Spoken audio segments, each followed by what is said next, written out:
Testing, testing. Oh, everything's working fine. Everything's working good. All right, perfect. Welcome, welcome everybody. This is the 15th April here, and we are coming into another range here on pound yen. I'm not sure what's going on. We're just ranging for a long time. Also, we got retail sales coming on. Let's just see here. All right, I made peanut butter and banana smoothie, so I'm ready. Nice, nice, beautiful. Just got to make sure the gulag is coming in. We got gulag coming in here as well. Amazing. We got a full house here today. All right, so let's take a look at, first of all, first order of business every day should be to look at Forex Factory, right? So looking at Forex Factory, we got ADP for CAD, we got retail. Now this is going to be a really heavy news for the US dollar, right? We're looking at really good numbers here: 5.1, negative 2.7, 5.8 from like negative 3. Man, this is going to be pretty interesting to see what happens here with the news. Just joined the market fluidity community. So excited. Oh, nice, nice. Welcome. So, gold buys played out before the London session during pre-London. Pretty nice. Went really well. So let's take a look at pound yen, and let's do some fresh analysis on pound yen, right? Let's remove everything over here. So let's look at the daily time frame here now, first of all. So looking at the daily time frame, the candles are really, I mean, there's no direction on the candles right now. All we know is that, you know, price came down, now it's consolidating, we're creating this box, and whenever we're creating this box, this means that there's going to be a really high volume move. I'm not sure whether that's going to happen on daily or the 4-hour or what's going on. So let's take a look on the weekly to see some information here. Now, looking at the weekly, we rejected 153. We came down. We haven't really ideally broke below the low of the previous weekly candle, but I do believe if we break that low, there's a very high possibility we can continue down to fill this wick towards, you know, 148,560. Right? What's this question over here? How did you get gold on FXCM chart? I only see Awanda. Oh, I'm not sure. I just typed in. It's right here. I don't look at that information at all, to be honest. Oh, there's the link right there. Okay. So weekly, daily is ranging, 4 hours also ranging. Look at this, such a nasty range here. So looking on the 4-hour time frame, we're creating a support 149,860, and this is the same support which we created yesterday in the Asian session, no, New York session, and we rejected that area. At the same time, looking on the 4-hour time frame, we're basically rejecting 150, 100, 150. So looking at price right now, let's take a look over here.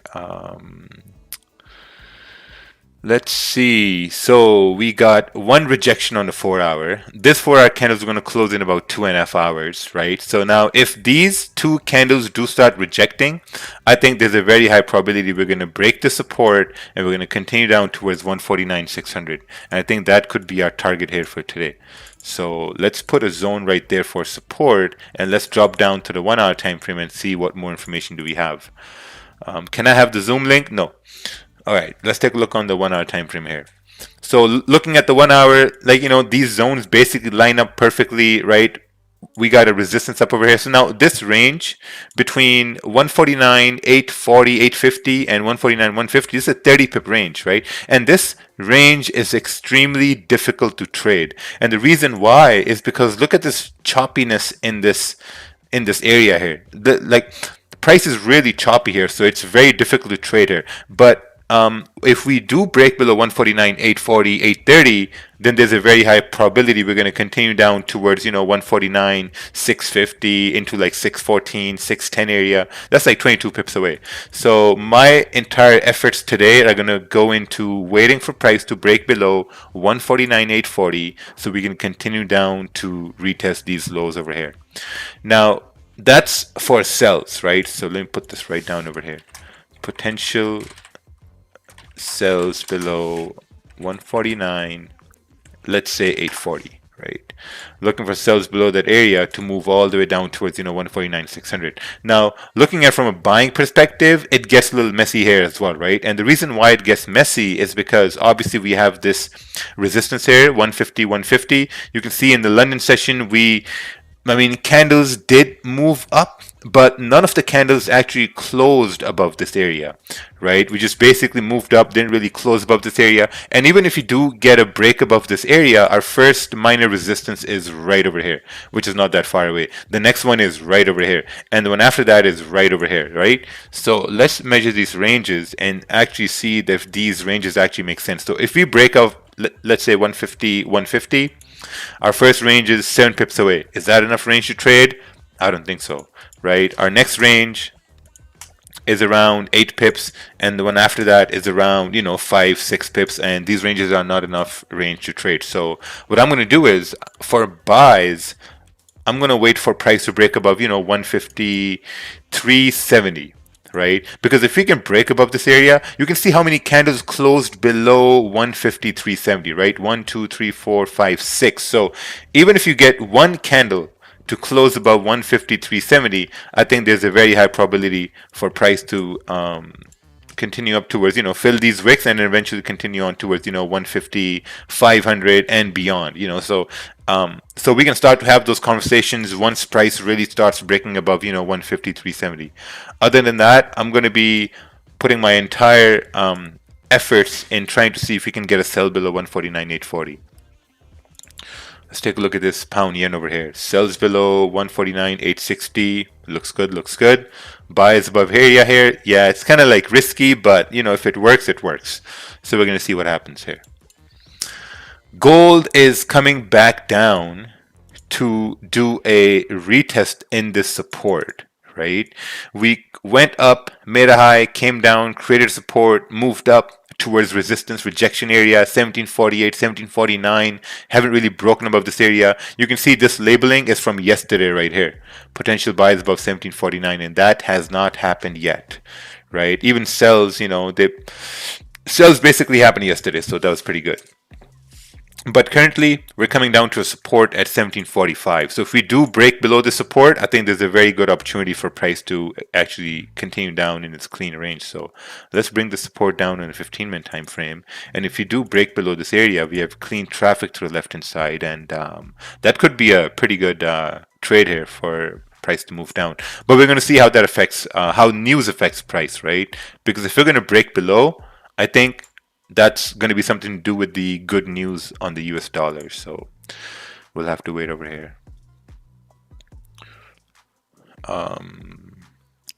Let's take a look at this chart over here. This is a pound yen chart. Potential buys about 154.70. Okay, looks good, looks good. Sells below this area. Yeah, it's going to be a lot of waiting involved now here today. If there are no trades today, I'm going to work out while watching the live stream. Oh, nice. I worked out almost 2 hours ago. Did a little bit of chest presses. Let's take a look at this. Sells below 149.800. Looks good. Buys above this area. Yes. So this entire area is extremely difficult. Extremely. I mean, price action is very, very dirty at that point. So it's better to just stay away from that. What's this question? Hello, Raja. First, I want to thank you for this live streams. What do you think about 5% risk? I think 5% is a little on the high side. I think you'd be better off by risking around, I'd say like maybe 2%, 1%, yeah, I think that's going to be pretty good. Would you explain your gold buys? Would be nice to see how you took it. I posted it in the Slack, but let me go over this right over here. So these were the rejection areas, right? Price rejected this area 1740 during London close yesterday. We had another rejection during the Asian session, and then we had a 30-minute candle close above this rejection with no wick at the bottom. So whenever you have a candle closing a strong bullish candle which has no wick at the bottom, this means that there's no bearish volume at all, right? There was no bearish momentum to even push the candle down to make a lower wick, right? It just went up, closed with no wick at the bottom. This means there was a lot of bullish pressure. So that's where I took the buys. Stops were below this previous candle, and that's it. We had clean traffic to the left hand side, and price continued on and reached target and basically closed the trade after a couple of hours. I think I sent this analysis in Slack as well yesterday. Let's take a look at this gold analysis here. Gold, 30-minute chart. My overall bias is bearish for gold, anticipating good retail sales for US. Yeah, let's see what happens. You know what I'm going to do? I'm going to try to trade this retail sales news. I'm going to try to see if we can kind of like put some buy stops or sell stops on it and see what happens. Is it worth starting with $1,000 account? Well, let me ask you a question. If you only have $1,200, is it worth risking $1,000 in the market? You know, but if you have, let's say, $10,000, is it worth risking $1,000 in the market? You know, so it depends on how, like, what can you basically absorb as risk, you know, personally. So that's a very personal question. Everyone's risk is different. So pound yen sells below this area, looks good, same ideas. Buys above this area. I would still say buys above 150, 370 would be good because, you know, you got clean traffic on the left hand side, kind of like open space. This here, looking left, there's a lot of issues. I mean, I would basically wait for price to break above 150, 370, but let's see what happens above, you know, 150, 170 here either way. All right, very nice analysis coming on, almost like the same analysis here on pound yen. So let's take a look at what's this. Why are you looking for sells around 149.970 on GJ, 149.970? I'm not looking for sells at 149.970. I'm not. I don't know what you're looking at, but you really need to open your eyes and see what the numbers are here on the screen. Come on, man. It's like 6:45 a.m. right now. If you're not awake, looking at the numbers clearly, I mean, look, it says right here, 149, 840. This is 8, not a 9. This is 4, and then 0. Man. Oh, 870. It doesn't even say 870. It says 8. Anyway, there's a reason why people are in the gulag for a long time. Sometimes we don't let them in. Anyway, let's take a look at this chart here. Let's continue. Oh, gold, 15-minute chart. Oh, nice. Sells. I know exactly where you took these sells. Impulse entry, broke below the support, coming down, clean traffic to the left-hand side. I think it's good. I think if you can secure positions, let's say like 15 pips, whatever, I think that's going to be pretty nice at that point. Let's see how much it really fell over here. Oh, it fell almost like 11, 12 pips. You know, minus spread 2 pips, got like 10, 8, 10 pips. All right, this is pound yen buys. Ooh, these are cowboy trades within the range.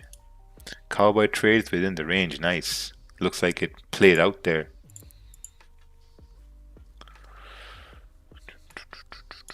Is that gold trade? Why do you look at the tops of the wicks? What's this? In that gold trade, why do you look at the tops of the wicks as the resistance zone and not the tops of the bodies? Not the tops of the bodies, because looking at this area right here, let's take a look on the 30-minute, right? So this is the area I was looking at to take profit. This is the top of the body right here. But if we're talking about this resistance is made based off of this area right over here, because this is where price rejected before, and you can see when price came up to this area again, it rejected this area, left a wick, rejected this area, left a wick. So that's why we're using this area as a reference point as price comes back up here again. And you can see as like after London Open, we broke above 1748, came to 1749 and just rejected and closed below this area. So that's why I think this is a pretty good reference point to know if price is gonna break above or break down or reject, So we'll have to wait and see what happens. Pound yen, 30-minute chart, price is currently respecting the same support as New York yesterday. Exactly, that's true. So we'll have to wait for that area to break, or we'll see what happens. When you start Forex at 2016, how long does it take to become profitable and consistent? It's not about how long it takes to become profitable and consistent. It's all about how long it's going to take you to really understand what you really need to change psychologically in the markets. Most times what you're going to find out in yourself is like you're going to take a trade, it's going to be a profitable trade, and then you're going to take 4 more trades, right? You're going to lose your profits, and then you're going to take another trade, and you're going to compound your losses. You're going to chase losses. That's not the right way to learn. I mean, once you really truly understand that I think the true identity of a trader is someone who just focuses on 1 or 2 setups a day, and that's it. Right? Because I say it all the time, like whenever you take a trade, you're committing to greatness, right? And the reason why greatness is because when you win a trade, you know you've printed money from the markets. And when you've printed money from the markets, you can repeat that over and over and over again. But if you take a losing trade, that's still something great, because now's your opportunity to learn from that loss. Because that same situation is going to happen a week after this, a month after this, and when it happens over and over again, you're going to remember that. And once you remember it, you're going to be like, okay, like, you know what, this happened before as well, so this time I'm going to be ready and probably not going to do the same mistake again. This is all right. If you set a sell stop and buy stop, where do you put your stop loss and take profit? We'll talk about that when that time comes here soon. All right, let's take a look at GA. GBP AUD. Do you use block order strategy? I have no idea what that is. Block order strategy. All right, let's remove all analysis. Let's take a look on the weekly time frame. Oh wow, look at that. Weekly is coming down to this rejection area to the left hand side. Looking at the daily time frame, we're coming down. Bearish area right here. We broke below the support on the daily. We broke another support on the daily. Very heavy bearish momentum. Looking on the 4-hour, however, we created a resistance right here, right? So look, my analysis is pretty simple. Created a resistance, created a support, and I think we broke another support on the 4-hour. Let's take a look at that on the 1-hour time frame. So this is what's happening right now, right? So we broke below the support and we made a low. We're coming up to do sort of like a retest, right? And if this is a retest, you know, on the 1-hour time frame, we may create some sort of a resistance for price to continue breaking down. But if we do break below, like let's say 1.77670, let's draw an orange line right here. This is going to denote the area we're looking at. Let's take a look to the left hand side. If we do break below that area, I think our next support is somewhere down at, 32 pips away, somewhere right over here. And then after this, we have another support way down over here. So now we have some reference points as price starts to come down, right? We know that if we break the support with volume, even though there's a little bit of a consolidation to the left hand side, with volume, we're expecting price to continue driving down. So we're going to see if that happens or not. Let's take a look at this GA chart over here. Oh, I don't understand your language. Anyone please write a comment. What says Raja? Wow. You're going to be writing a lot of stuff. All right, let's take a look here. Low formed, waiting for price to retest, reject, break, and read. Yes, perfect. Exactly what I'm looking at here in pound AUD. All right, let's take a look at this chart over here. This is SPX 500. Potential sells below this area, buys above this area. Very nice, very nice. I think if this starts ranging, that's going to be due to the fact because we have retail sales pending at about 8:30 a.m. Eastern. So that's going to be something very important to kind of like wait and look out for. Good morning, everyone coming in here now.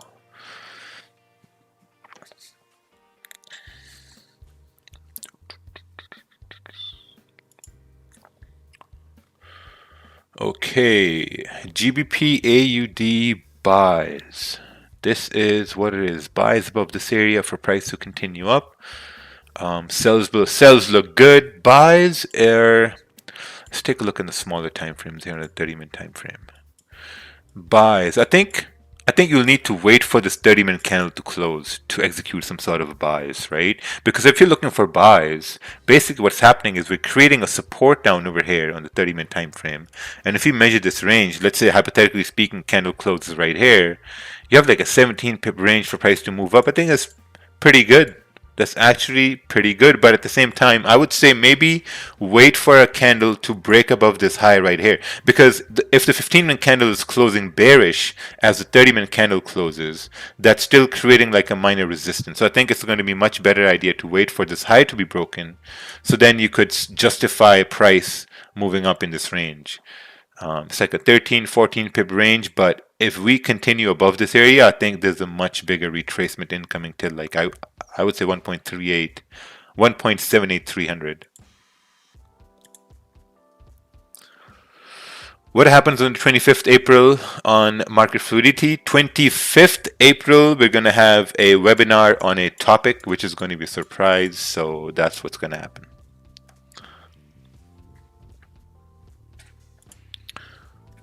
GA, waiting for resistance to sell. Very nice, very nice. Same idea we have over here. Saw someone on FT mode that took 47 trades in 5 days. Oh, nice. Very nice.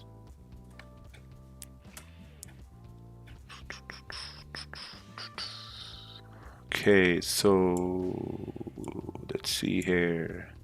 Buys above 153.70. Buys above 153.70 on GJ makes complete sense, but on 15-minute doesn't make much sense.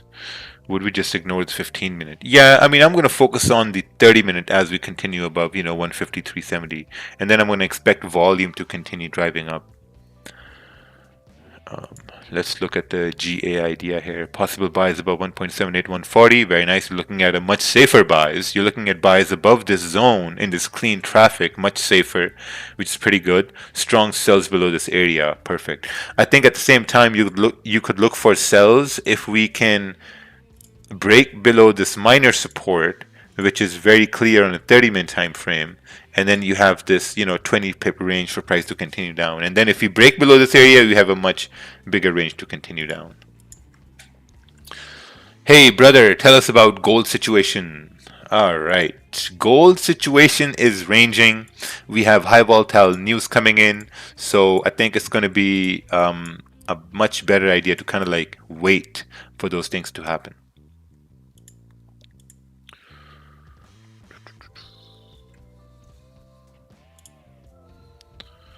All right, this is gold over here. Potential sells below 1744. 1744 makes sense. Makes sense. Yeah, makes sense. Sells below 1744. Sometime 4 weeks ago, last month, someone got mad at me because they sent me a chart, and I looked at the chart and I said, "Oh yeah, it makes sense, man. It's perfect." They got mad at me. They're like, "What do you mean it makes sense?" I mean, what else am I supposed to say? Like, let's say it sells below 149.840. Makes sense, No, you just gotta wait. No, you just gotta wait what's gonna happen. All right, let's take a look at this here. I left to make this analysis. I wouldn't have any bias from you. Okay, let's take a look at this idea here. This is pound yen, sells below 149.830. Looks good. I'm looking at the same thing. Strong buys above 150.500. Nice. I'm looking at the same idea here. Stronger buys above 150.500. Ooh, right over here. You're looking at price to continue up from here. Yeah, perfect. I'm actually going to be, maybe I may risk buys above 153.70 with the anticipation price are going to continue moving up, but that also looks good. Stronger buys above 150.500.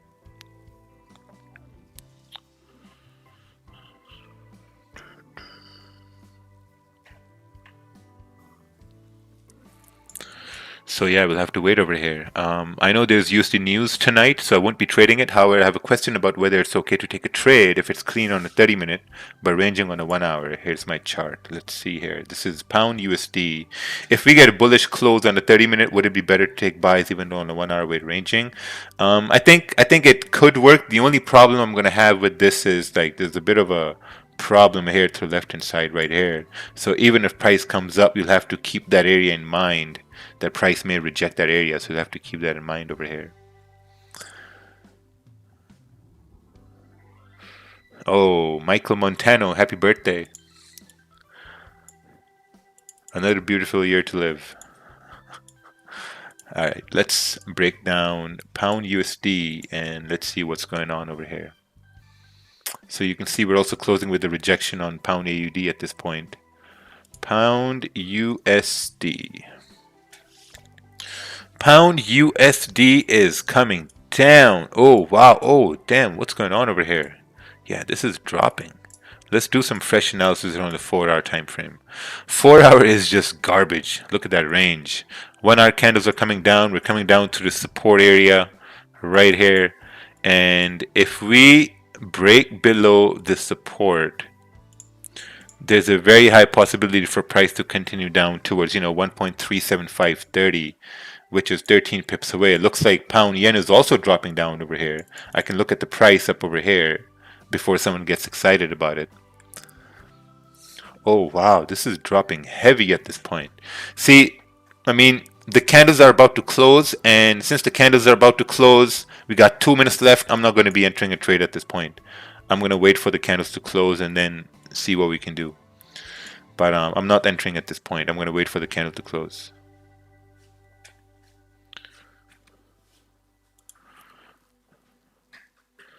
GPUSD sells flow 1.37680. Yeah, there's a lot of volume here incoming. There's lots and lots of volume. Bearish volume is incoming over here. So let's just wait and see what happens. There's some breaking news? I don't think so. I don't think there's any breaking news here.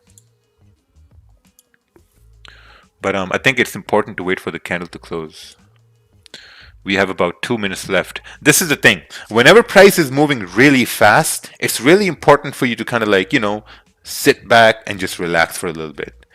Because when price moves fast, it's basically enticing you to enter the trade. So you got to stay very, very calm. We got 1 minute and 50 seconds left. And I mean, in this 1 minute and 50 seconds, price can continue fall down to support, and at that point, it is what it is. We missed the trade. But if we do close with a wick, then that's an even better opportunity to take the sell because, we're going to have some sort of a retracement and then we're going to have a move down. So that's the trade I'm going to be willing to take. Let's zoom in here a little bit. Perfect. So now we want this candle. Now we want this candle to close with a wick. And the next candle to kind of like wick up and then continue moving bearish. But if it continues bearish like this, then there's no entry for me. I know some people are in sells at this point. It's pretty good. But I'm actually going to wait for this candle to close now. We got 50 seconds left. Where the stop loss is going to be, not really sure. Ideally, I would want to have a stop loss something like this, right? So this is what I want to see ideally, right?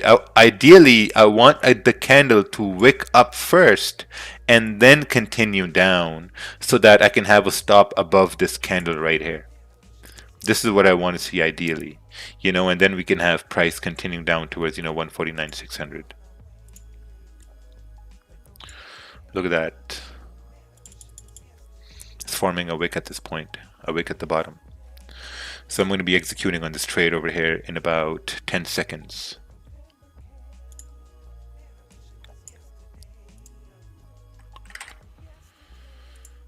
All right. Once we break the low, I'm going to take an entry and expect price to continue dropping down. Once we break this low at 149, 750, 760, it's kind of going to be like the same trade we had yesterday.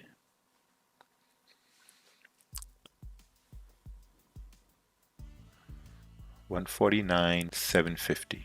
Now this is the point where we rejected in the New York session yesterday. So in the New York session, when there's a lot of volume, we rejected that area. So if we've broken below this area, which is pretty good now. Stop is going to be around, I'd say like 10 pips, around 149, 860, 850, somewhere within the range here.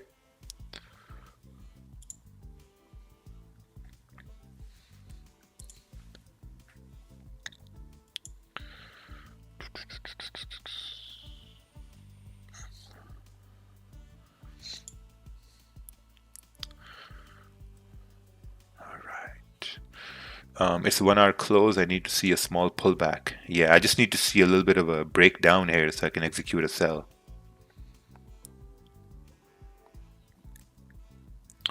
little bit of a breakdown more at like 149,750. So it's going to be an impulse entry for price to continue bearish.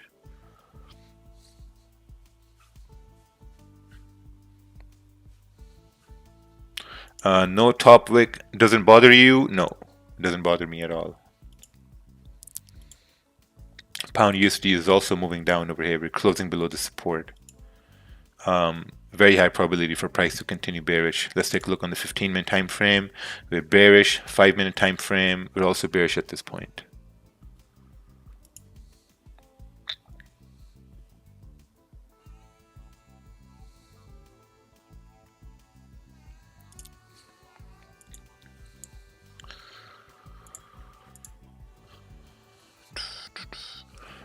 What's this? GJ usually tends to have a pullback on the 1 hour open. I don't like the fact they didn't pull up. Yeah, so it's gonna be better to wait for price to pull up a little bit. Oh, nice. See, this is good now. This is really good now, because if it creates a top wick like this, right, and if it breaks the lower right here, then we can have a stop just above this candle, and then we can expect price to continue down. So let's just wait over here and see what happens. Hello, sir. Any broker in India? I have no idea. I live in Canada, so I can tell you about Canada. I don't know about India. What software you use on your desktop? I use MetaTrader 5. Gold is also in the range. GU is also retracing. Craziness happening here today.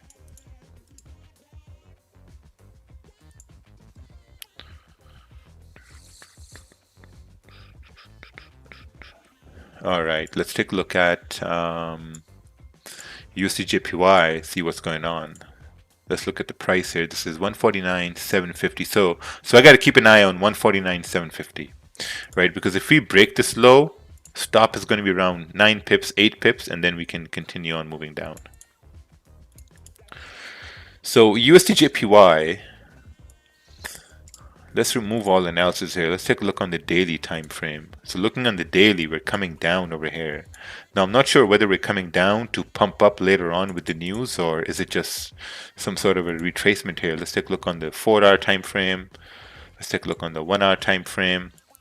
1 hour is basically creating a support down at this point. We broke below this support, 108,860. Looking on the 30-minute, yeah, this looks pretty dirty. I mean, look at the price action, not clean at all. But if we look at the price action on pound yen, it's pretty clean once we break below this low. Could this downward momentum be the USD numbers being priced in and affecting the yen? Could be, because if they're expecting really good numbers for the US dollar, which they are, look, they're expecting really, really good numbers, right? This means that the yen should get weak. But if the yen should get weak, that means pound yen should continue moving up. But technically speaking, we've broken below this area. We've broken below this huge zone over here, which we created in the New York session yesterday. So yeah, let's just see what happens. See if we break this low here again or not. This is GU over here. No trade range. Sells below 1.37, 37680.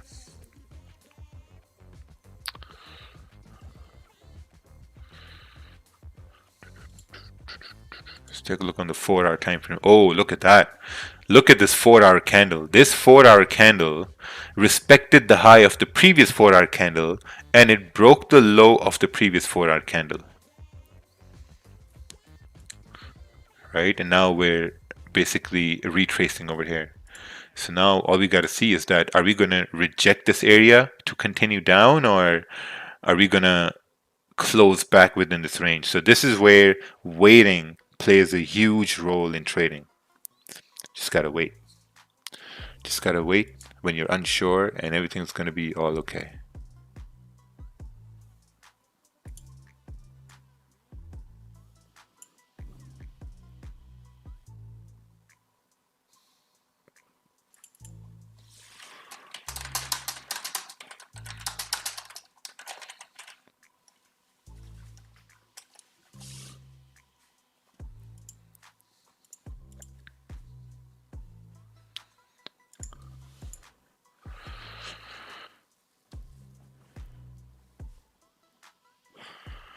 Best broker for US residents with low spreads you guys are using right now. I'm using Dominion Markets. There's another one, Traders Domain. There are a bunch of other ones too. So, like, you have your opinions and options. You can take a look at those situations and see if they work for you or not. But I'm not in sales. Someone is saying I'm in sales. I'm not in sales. I was about to enter sales, but then it didn't really push below that area. So didn't get in sales. Butterfinger clicked, but then I closed that. So there's nothing at this point happening. Ooh, someone got stopped out. Damn.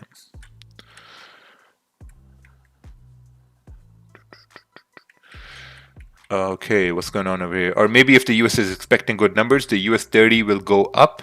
And if it go up, then US dollar will go down. Yeah, we'll have to wait and see what happens with the news. Now look at this, right? Price is going back in the range. If we're going back in the range, then nothing to see, nothing to do over here at this point. Gold is also ranging. USD/JPY is also within this tiny range. Things are getting very thicker over here.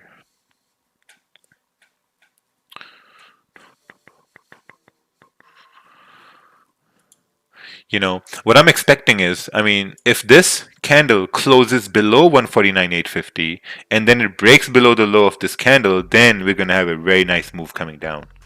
I've seen that before a lot of times, and I think that's going to be a pretty nice trade to take.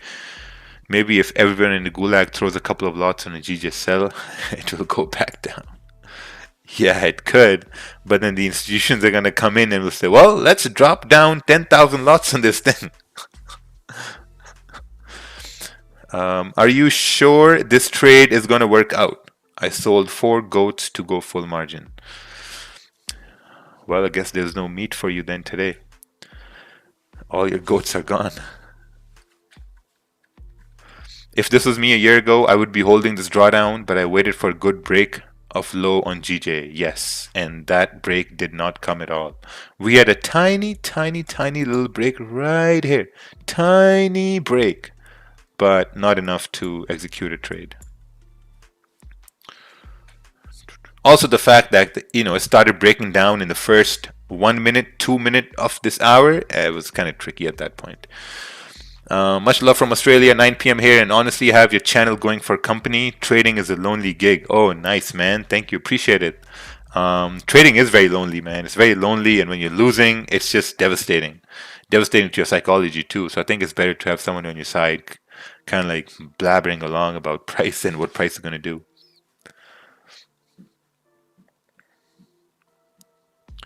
The spread on Dominion Markets and Traders Domain is amazing. I'm not sure what you and Ted are doing, but I love it. Yeah, I think sometimes, when you have brokerages and they have higher spreads on certain pairs, I think there's a markup on spreads. But here, we don't have any markup on spreads. The spreads, what we get are the spreads which we basically give forward to everybody.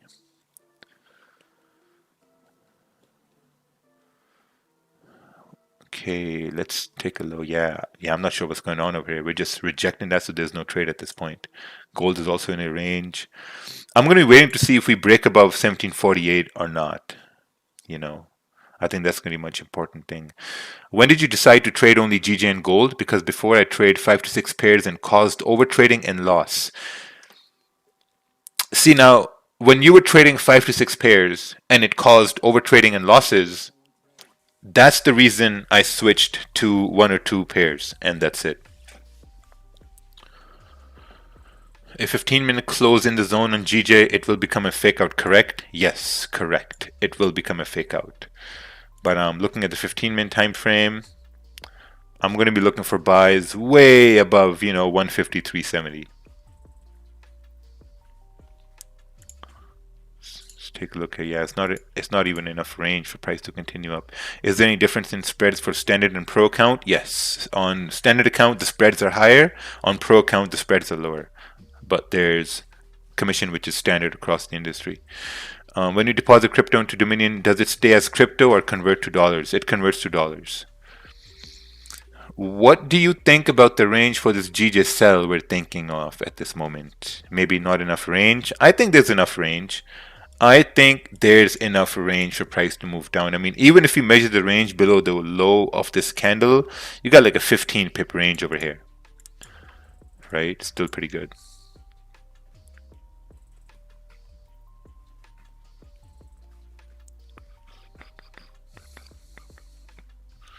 I'm in sells on GJ, hit an institutional bearish order block. Therefore, I'm in sells going down to test 149,600. I believe that as well. I believe that as well. Can you tell us where are you going to put your buy stop and sell stop on gold? Well, we'll have to wait for news here first. And then we will see what we're going to do.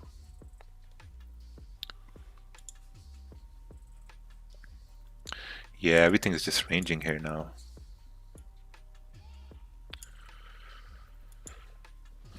US 30 is also rejecting this area. What if the 15-minute candle closes bullish but below the range still? Then that's pretty good. That means that price tried going back in the range, but it closed below this range. You know, it tried to go above it, but it closed below it, which means it's still rejecting it. So that moment, I'm going to be, so okay. So this is what can happen, right? So you have a bullish candle, and if this bullish candle closes like this means it's still closing below this range. And then I'm going to have to see if the next candle is bearish, and if it starts breaking the low right here, this is where I'm going to execute a sell and anticipating price to continue moving down. That's going to be the trade I'm going to be looking to take. So for now, I'm just going to be waiting for the candles to close like a good boy. We have 16 minutes left for the candle. So, you know, go grab your coffee, go to the washroom, whatever you want to do. So you just got to wait. Let's take a look at the 15-minute here. We're about to close in about a minute and a half.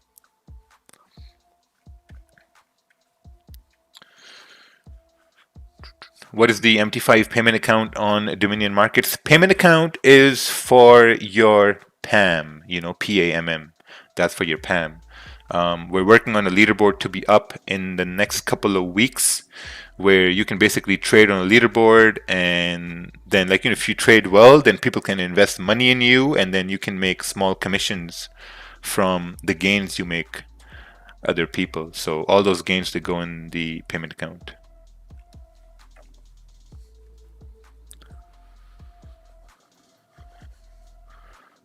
How is it going back to Canada? Did you ignore the quarantine hotel at the border again? I only asked because I'm heading back to Canada from New Zealand and don't know what to expect. Okay, so what happened was we booked the test at the airport. The thing is, you don't have to fight with anyone. You know, you go to the airport, don't fight with them. The only thing I didn't do was I didn't wear a mask at the airport. So landed there, didn't wear a mask, walked inside. There were like 8 people who asked me one by one if I have my mask, and all I said was, no, I don't have my mask. I have a medical condition. They're like, oh, okay.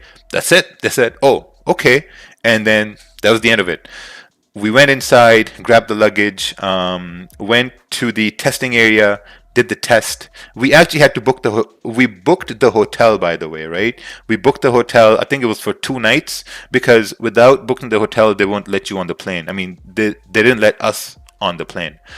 So went in there, they asked us, what are we going to do? Where are we going to go? We said we're going to go to the hotel, and they're like, okay. And we did the test, and then we walked outside the airport, and I called an Uber, and then I went home.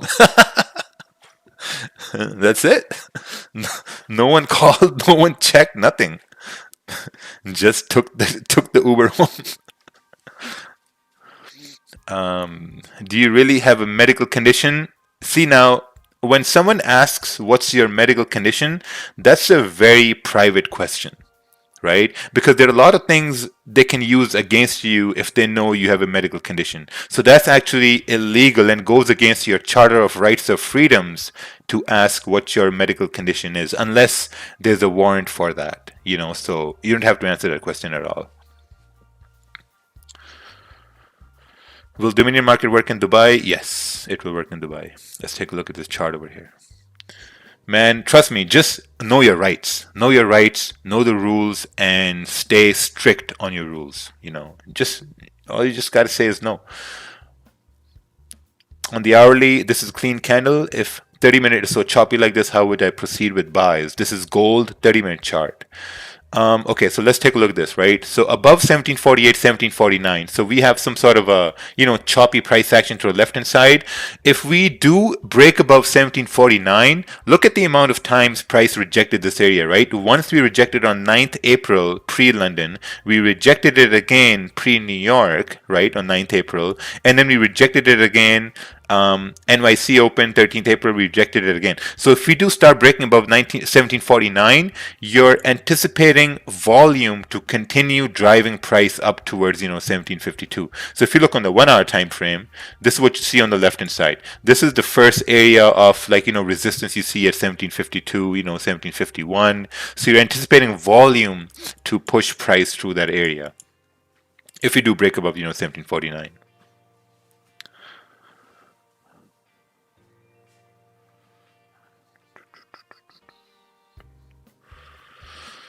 Did you cancel the hotel?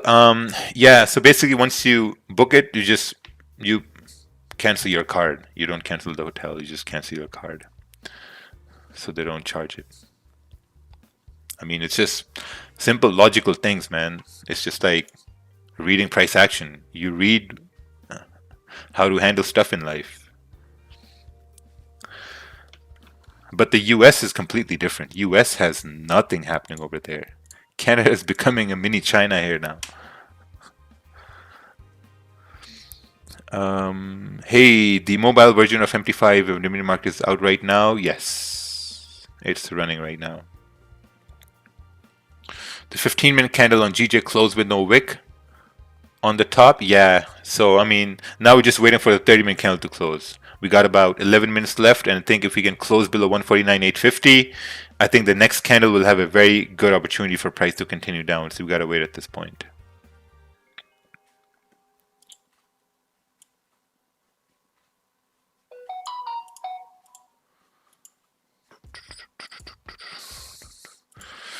We are also getting shipments of magic keys here, and some are being shipped out, so that's a good sign. Yesterday, like you said, if price go above 150, there was a probability for buys. Can you show us how we can enter in that trade? That trade yesterday above 150, it required a lot of experience and required, I would say, for like a lack of better term, cowboy executions. Cowboy executions are where you see price move and you're like, oh, this is the time to take it. If we don't take it, there's not going to be another opportunity. So let's take a look at that right here. So yeah, this is the point right here. Above 150, we broke above 150. We talked about how price is ranging in pre-New York. We ranged in New York open. And as like clockwork, we broke above at NYSE right here. We broke above this area. I think a very good entry could have been somewhere over here with stops below this current candle, 10 pip stop, 9 pip stop, and really anticipating it to continue moving bullish all the way. And it really did.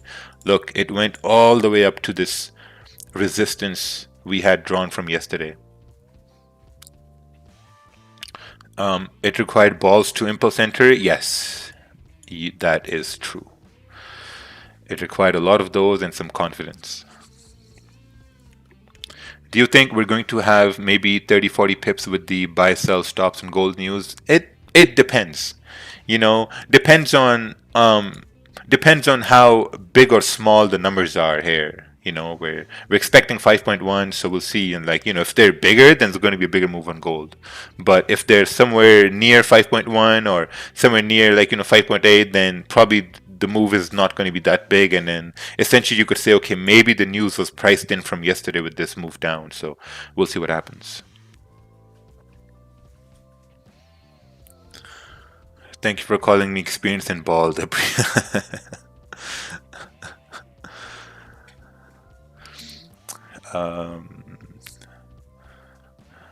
Why there are no China Forex trader? I have no idea. Language barrier maybe?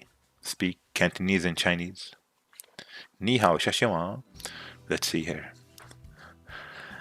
Does Dominion Markets have withdrawal fees? If yes, how much? I think there's a 2.5%. We're trying to get them down, but let's see what happens. We're still new, right? We're still new, so we're still getting some things hashed out.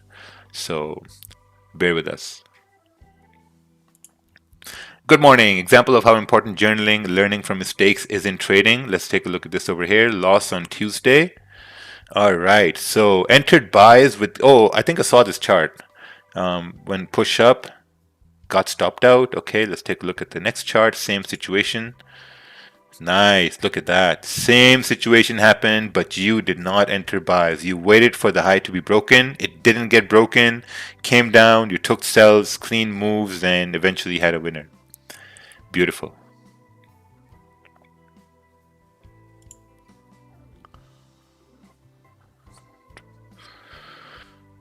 All right. 7 minutes left for this candle to close. It's going to be pretty interesting.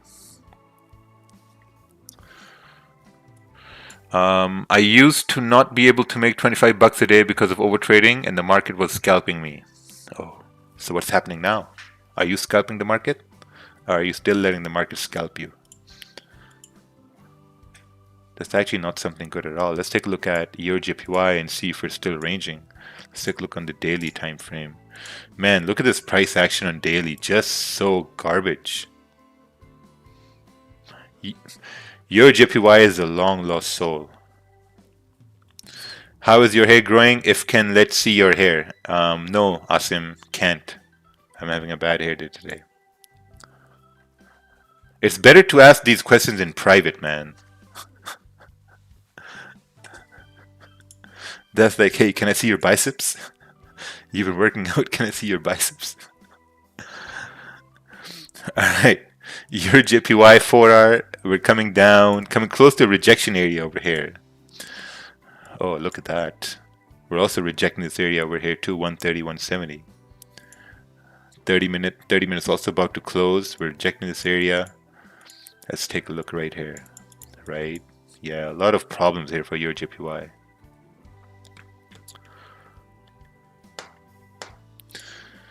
Yeah, I think that's my medical condition. That's why I'm wearing. That's why I don't wear a mask.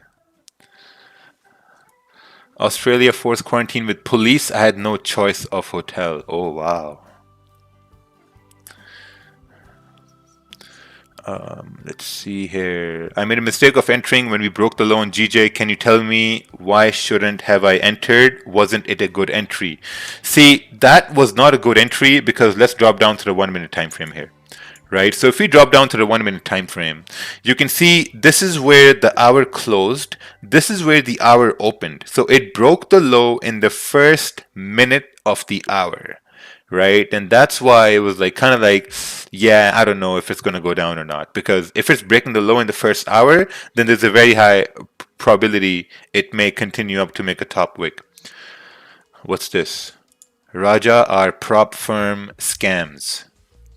Well, you're not the first one to say that. Let me tell you that much.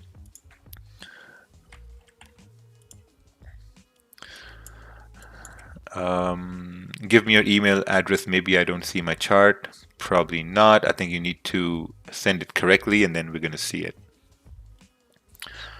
149.570 is also previous week and this week's low. If we break, we may just straight up melt. Yeah, so far we need this candle to close below 149, you know, 840, 850.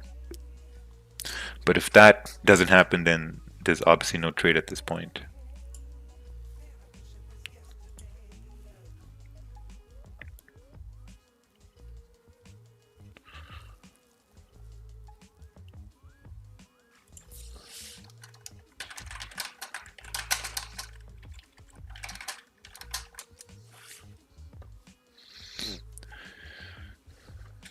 Alright, let's check this out. Josh created an Instagram account to, oh, Market Fluidity student. Oh, thank you, thank you. Too kind, man. Way too kind.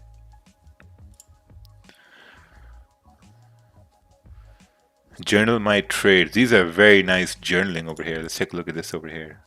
Kind of zoomed out, but labeling is good. Numbering is there. Very nice. Pros and cons. Oh, beautiful.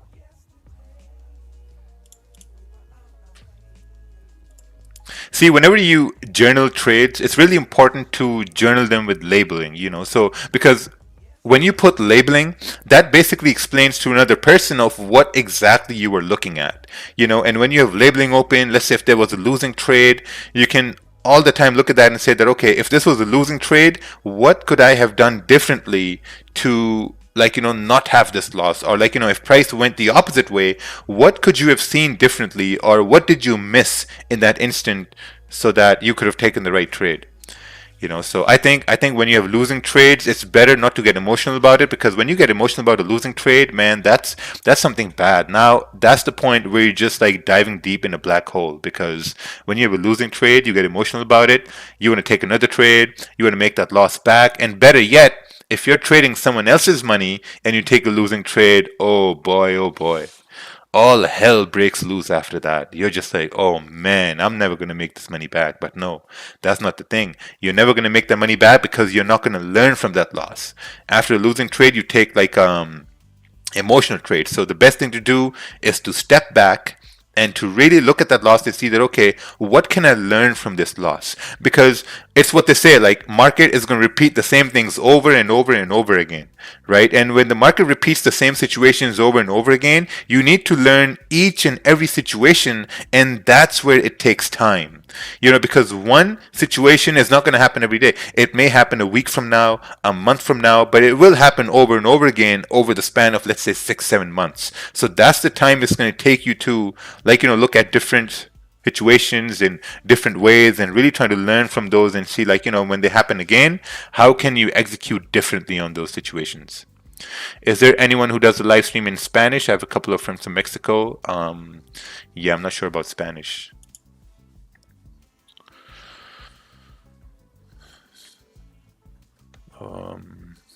If this 30-minute candle closed above 149.840, could we consider a fake out and continuation of bullish?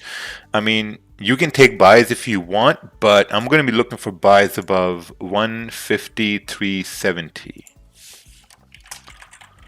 Potential buys above 153.70. This is where I'm looking for buys above this area, because these candles are not clean enough for me to take a buy. It's still within this range.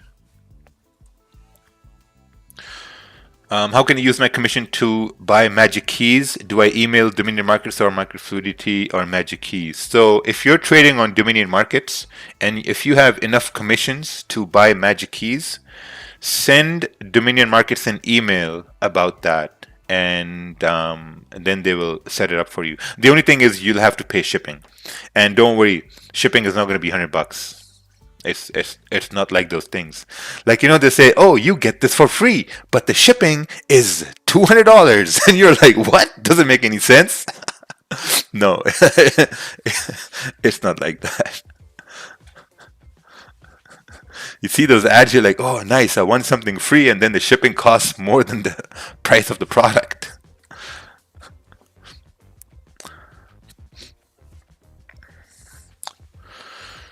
Would the sells be a better trade if it wicked up then broke its own low? Yes. So right now it's going back in the range. The candle's about to close, and I don't like it. Wow, look at that. Close with no wick on the top. Nothing. Ranging. Just nothing really happening at this point. Gold is also ranging. We have like half an hour left for the NY Open. Wow, seems like nothing happened in the London session, and I don't think nothing's going to happen here so far unless we get this break over here. So we'll see what happens. Are you going to sell GJ? Yeah, if we break below this area, yeah, we're going to sell it. But till then, I don't know what's going on. Just going to wait. True lesson. I learned so much from reviewing trades. Made me so much humble with the market. Fighting with market and insisting on your bias and your TP is foolish. Yes. That's true. The worst thing you can do is kind of like marry your analysis, I met a guy in Pakistan. He was in a gold buy when gold was falling. And I'm like, so where's the stop loss? He's like, yeah, I have a mental stop loss. I mean, no. You put your stop loss right now. And he's like, no, I'm going to close at like a mental level. And then we started looking at the candles, and he's like, okay, so look at these candles and see what's going to happen. I'm like, well, the bearish candle is breaking the low, so it's going to fall more down. It's going to come down to the support because there's a lot of volume. This is the New York session, and that's exactly what happened. You know, we broke the low, made new lows, and price moved down. He's like, "Oh man, you're a magician." I'm like, "No, the candles are going down." So there's a high probability it's going to go down. Where can you check for commission on Dominion markets? You can check in your history. So you go to your history and then you'll be able to check commissions there. If you go to your history, you'll be able to check your commissions there.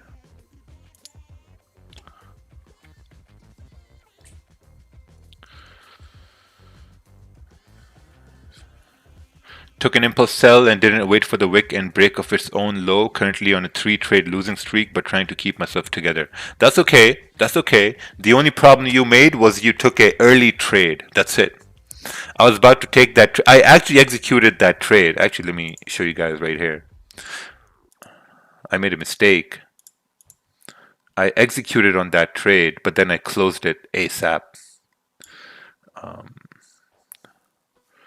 Let me see, how can I share this? Share screen 2.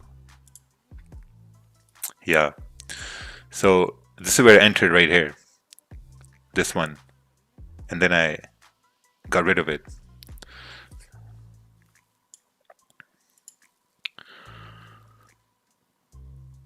The whole, what's this? The whole Pakistani mindset is very, very against trading. It takes the whole struggle to unlearn and relearn. Yeah, the thing is, like, when you're very competitive and when you're stubborn, trading, it's extremely difficult at that point because you don't want to be wrong. You know, you don't want to be wrong. And sometimes, like, you know, when you're a very accomplished individual, so I'm gonna repeat that again. If you are a very accomplished individual in life, like let's say you're good at your job or you're good at any sports or you're good at anything in life, right? You think you're the best, you've accomplished something that an average person couldn't accomplish. And when you come towards trading, it's very hard for you to accept a loss because you expect the same type of excellence in trading, the type of excellence you've achieved in other parts of your life. You know, but trading is way different than that because when you're losing in a trade, now take a look at this, right? So when you take a trade, right? You take a trade, sometimes you get stopped out in about maybe 5 minutes, right? And sometimes you look at that and say, well, you know, I got stopped out in about 5 minutes. I think that's very unfair. Let me take another trade at it. Or that was a test trade. Whether it's a test trade, whether it's a 1 cent trade, a trade is a trade. You know, it doesn't really matter. So at the end of the day, whenever you're focusing on a trade, you really need to be meticulous about that situation because let's say I took a sell over here. I realized this was a bad sell. I closed it in about, you know, like 3-4 pip loss. I was like, okay, like, you know what? I'm going to close it out because this is a dumb trade I'm taking. I'm not going to let it ride out. So I close it now. I'm just waiting for price to come back down again. If it doesn't do that, I'm not going to enter another trade. That's it. You know, so you really have to accept your mistakes. The moment you start accepting your mistakes, you will find trading is going to be very peaceful. It's going to be stress-free. There's going to be no emotions attached to it as well.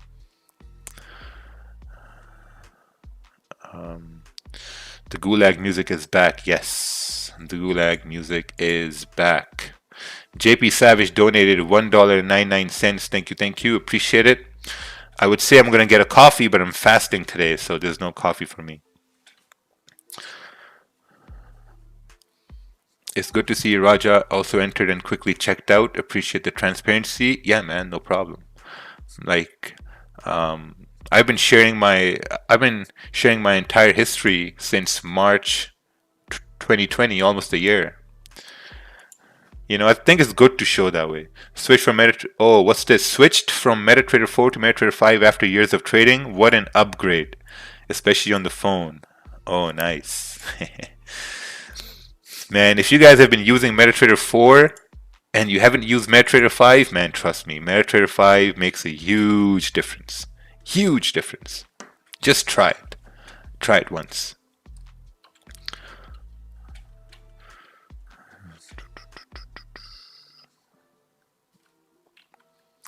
Hey, Jeevan was telling something about China buying land here in Canada. Do you know something about that? Yeah, let me call. What's the president of the Chinese? Let me ask him what land is he buying. I have no idea. I have no idea. I'm planning to move from Canada anyway.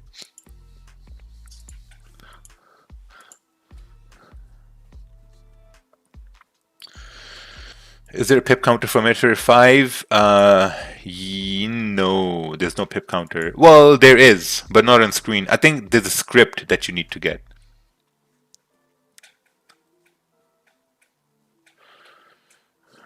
I sent you a message recently where I was hesitant in entering and would miss out when would get in stupid trades. Now I get in trades with confidence, but still don't close after 10 to 15 pips, then I lose out on other trades. Well, you have to start closing positions at 10 to 15 pips, or maybe like, trying to like kind of like secure positions. Where are you going? I'm not sure. I'm starting to look at places like, Dubai, maybe have intermediary over there and then move back home to Pakistan. So Dubai is going to be a very nice place. I mean, there's no tax. You can work online, remotely. I mean, I can do the same thing here, same thing there, what I do over here, and pay less tax and just buy land.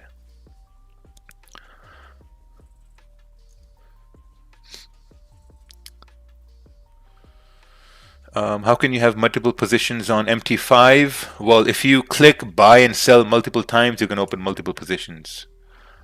I just answered based on the question over there. So we have about 20 minutes left for the NY Open. We're still ranging here on gold before the news. Look at this, right? We're still ranging over here. Pound yen still ranging.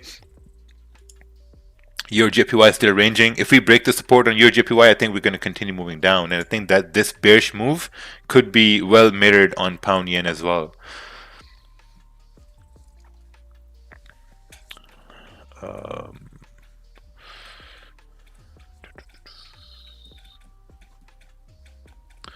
Yeah, there's only 5% VAT in Dubai. Other than that, there's no tax. The only tax there is on if you're in the oil industry. If you make money due to oil, then you got to pay tax on that. But I think that's going to be a pretty good move.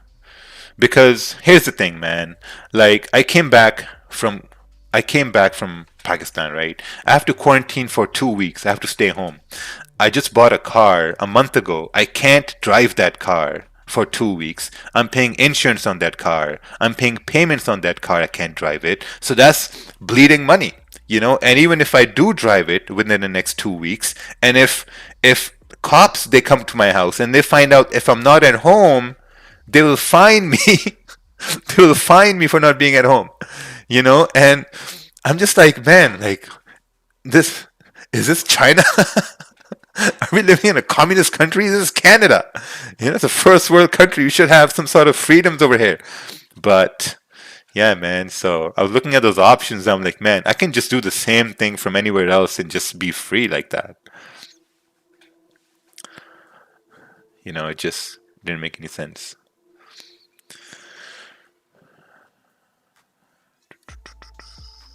Yeah, Canada is just wow. Gold is dropping. No, gold is not dropping. Gold is retesting the support, 1744. If it breaks 1744 right here, then it's dropping. So check this out, right? If we break below this wick over here, 1744, then there's going to be a drop coming on gold. I think I think then we can have a drop on gold. But as long as we're kind of like respecting this area, I don't think we're dropping here anytime soon. The 15-minute candle is about to close, however, in about 4 minutes. So before making any decisions on gold, wait for this candle to close.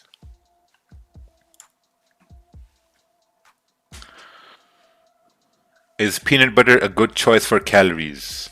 Yes, it's a good choice for calories.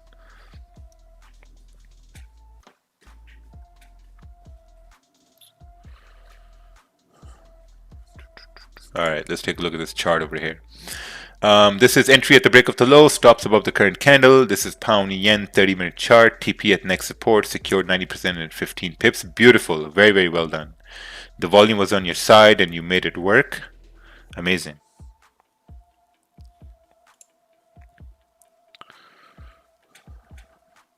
The magic key is USB. Is it Type C or USB-C? USB 3. It's USB 3.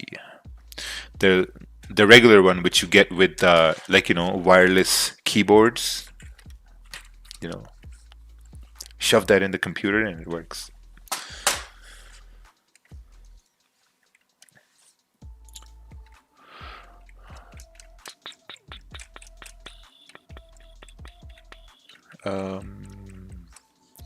Hey Raja, Hey, diagnostics hey, iPad.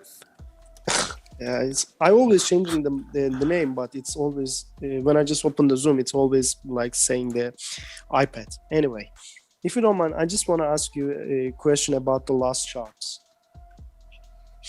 I took the same trade with the on GJ and in the morning, but just my only concern is like I was thinking like I'm just trading in the range, but am I need to considering like this is the range or Yeah, wait, let me like ask you this really quick. yes, Is this the trade you're talking about? yes, Okay. boss. Yeah, so this I think requires some sort of confidence, right? Yeah, Because if once we broke below this low over here, then you knew that, like, we knew that there was volume in the market. This was after London Open when there's volume in the market. So, and we had yes. clean candles here to the left hand side. So I think it required some sort of experience and confidence to execute on this. But in the bigger picture, like I was thinking like I am in the range, so that's why like I do have a I felt like just there is a less probability to price is testing the lower, Yeah, but yeah. So, yeah, so if you're maybe, saying it's good, yeah. So this is something you can learn now, right? Because this is yeah, gonna happen again, and if you really study it and don't focus on what you're thinking, look at what happened, and yeah, just say that, okay, this happened over here. If this situation happens again, how am I gonna execute on this? yeah. Yeah, All right then, thank you, yeah, appreciate it. yeah. No problem, no problem. Francisco donated 10 euros over here. I have noticed that you use the wick to define the zone of a support and resistance. Do you consider the spread of the broker? No, I don't consider the spread of the broker at all. Um, yeah, I don't look at the spread at all. I just look at, like, wicks and the bodies. This is support. This is support right here. Support right here. So it's really tough to kind of like pinpoint how the supports and resistances are made. It's kind of like it's like the average length of the wicks and the bodies at a zone. That's the easiest way I can explain it. Just like, let's say if we're going to draw a zone up over here, and if we're looking at this most recent area, right? So we can say, okay, this is a resistance right here. And if price breaks this area, it's going to encounter another resistance here. So maybe this is going to be a much stronger zone because, we had resistances here before, and then we had rejections here. So then I'm going to put a yellow line, just like visually, kind of like something to guide me. I'm going to look at the price. Okay, 150, 156, 150. So basically, then I'm just going to wait to see if price is going to break above or not. Same thing about over here too. So it's kind of like a ballpark zone here with respects to wicks and the bodies. Some people were saying gold is dying. It's apparently not dying. It just rejected support. So we're just waiting over here. If you went abroad from Germany and returning, you have to quarantine yourself as well. At this point, you are automatically registered as a positive person for the statistic until you conduct a test 5 days later. Wow, that's crazy. Man, people are looking at this whole situation as if you get the virus, you're gonna die. No, you're not gonna die. Your body's just gonna fight it. That's it. And if your body fights it, your body is gonna develop antibodies to protect you from it the next time you get it. Yeah, anyway, I mean, whatever. I think at the end of the day, everyone's gonna get these remedies, the jabs. Everyone's gonna get these jabs through travel. You want to go to concerts. You want to go to different places. Then there's gonna be, like, black market passports, but everyone's gonna get it. If you're gonna get on a plane, you'll have to show a proof that you've gotten it, and that's what's gonna happen. We will form a resistance over here. Oh, what's this? Pound yen 30-minute chart. We were in a nasty range. Clean candles went up. Entries when candles started breaking the low. Oh, nice. This is the same trade we talked about here earlier. Nice, nice, nice.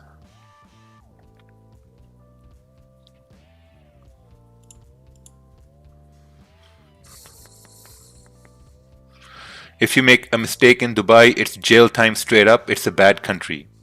Well, we'll see what happens. Are you a flat earth believer? Yeah, I think so. I think so. I mean, it could be flat. Maybe what we see in the sky is just like a mirror that they want us to see, you know? Who knows? I'm thinking about joining Market Fluidity. Would like to ask, I notice you do place trades outside of the live stream. By joining your group, will I get to see those live? No. I'm not a robot, man. I don't stream all day. Sorry. We focus on learning, and with learning, you get to be an independent trader. If you're a healthy human that eats right and works out very hard, you can get sick. That's also true. Oh, wow. Are you looking to execute on gold sells on the break of the wicks to the left, or will you wait for the news? I'm actually going to wait for the news now, because we came down to the support 1744. We rejected it. So, yeah, we'll have to wait. The 30-minute candle is also about to close.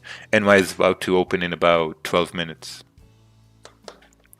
What has been your longest losing streak? I think this was about a month ago. I had 3 days of losses back to back.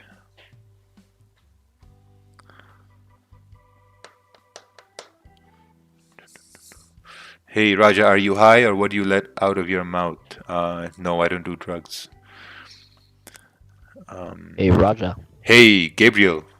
Hey, I'm actually the one who sent that first trade, so I don't know if I just wanted to add something for the person who was asking about the trade, so that you can see that it's just about getting some confidence and experience. So I'm actually still a new trader, and I'm starting to learn some stuff, but this is something that GJ has done in the range for the past couple of days. So if you go back to your chart, Raja, if you can. Right here. Yeah, so remember when we were talking about the buys above 150? Okay, yeah. So if you see a little bit behind that 150 buy, you can see almost the exact same setup. So it's just about seeing the same things over and over again. So oh no, not there. A little bit before that on the big bullish wicks. I don't know which one. You see that that support down there where you have potential sells below. So yeah, so right on those bearish candles before, right there you can see almost the exact same setup. So I actually missed that trade because I didn't have enough confidence on it, but it's the exact same setup. Right here, right? This one. Yes. Okay, I see it. So I was actually gonna take that sell on that second bearish candle after the full resistance form, but I just wasn't confident enough. Yeah, dude, that's good. That's good. Yeah, thank you, man. Appreciate it. When you coming off? No problem. Just wanted to add that so that person can know that it's gonna take time. So I've went into my actual live account about 2 weeks ago, and then GG has just been doing the same thing every day, even if it's in a range. Hey Raja, can I add something if you don't mind? Yeah, for sure. Yeah, like I'm sorry about it. Before about that trade, I also took that trade. He mentioned it, but in that time, like there is no range. But this trade, I mean the London trades, which has happened today, market is consolidation. So that's my concern. Like if you. Yeah, so but that's why I'm just a little bit confused over there. Yeah, but the thing is, it did play out. That's the thing. Yes. Now it doesn't matter whether there was range, whether there was no range. Now you have to explain to yourself why it played out. Don't th- think about Overthink. why it shouldn't have played out. Think about why it did play out, right? So Yes. we had, okay, so this is how I understand this, right? So look, we had price moving up. We had a resistance here.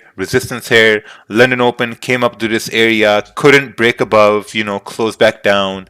This candle tried breaking above, couldn't break above, close back down. We created a minor support over here. And when this candle started breaking below the support, and if we measure this range now from this, let's say 150 area, this is like a 17 pip range down to this wick, right? So if we could not break above 150, 150, right, in a high volume time, and if we're breaking below support, what's the probability that price is going to continue moving down towards support in a very high volume time, right? Yeah. And then the answer is, well, there's very high probability, and that's something now you can learn and take forward, like for the next time it happens again. All right then. Thank you Yeah, so much. I'm going to be silent. Thank in you. case you didn't see it, on those exact same candles, each one of them rejected that 150, 100 area. So that's what gave me the most confirmation. And even though you're in a range, what you have to do is, if you have enough range for 10 to 15 pips, you just have to make sure that you are properly managing your risk. Yeah. All right then. Thanks, guys. I do appreciate it. Yeah, you're No welcome. problem. Thank you as well, Raja. Is it true that your highest probability is in catching the first or second bull bear candle of the trade, and the probability of winning decreases as the third, fourth candle prints? Yes. Your first or second candles from zones or volume breaks, that's your highest probability to catch the trade. As you move into the third or fourth candle, then the probability of retracement gets higher and higher. And as we're coming down to an NY Open, gold is about to break these lows at 1744.40. And if we do start breaking below this area, I think it's safe to say that the good news is being priced in, which could be the reason why gold could fall here with NY Open. Yeah, I think that's going to be a pretty good idea to look at. Because look at these 5 minutes here, right? The last time 5-minute candles rejected this area, but now when we start breaking below this area, I think we can continue moving down. And we could say that, okay, that good news for the US dollar is being priced in with this bearish move down on gold.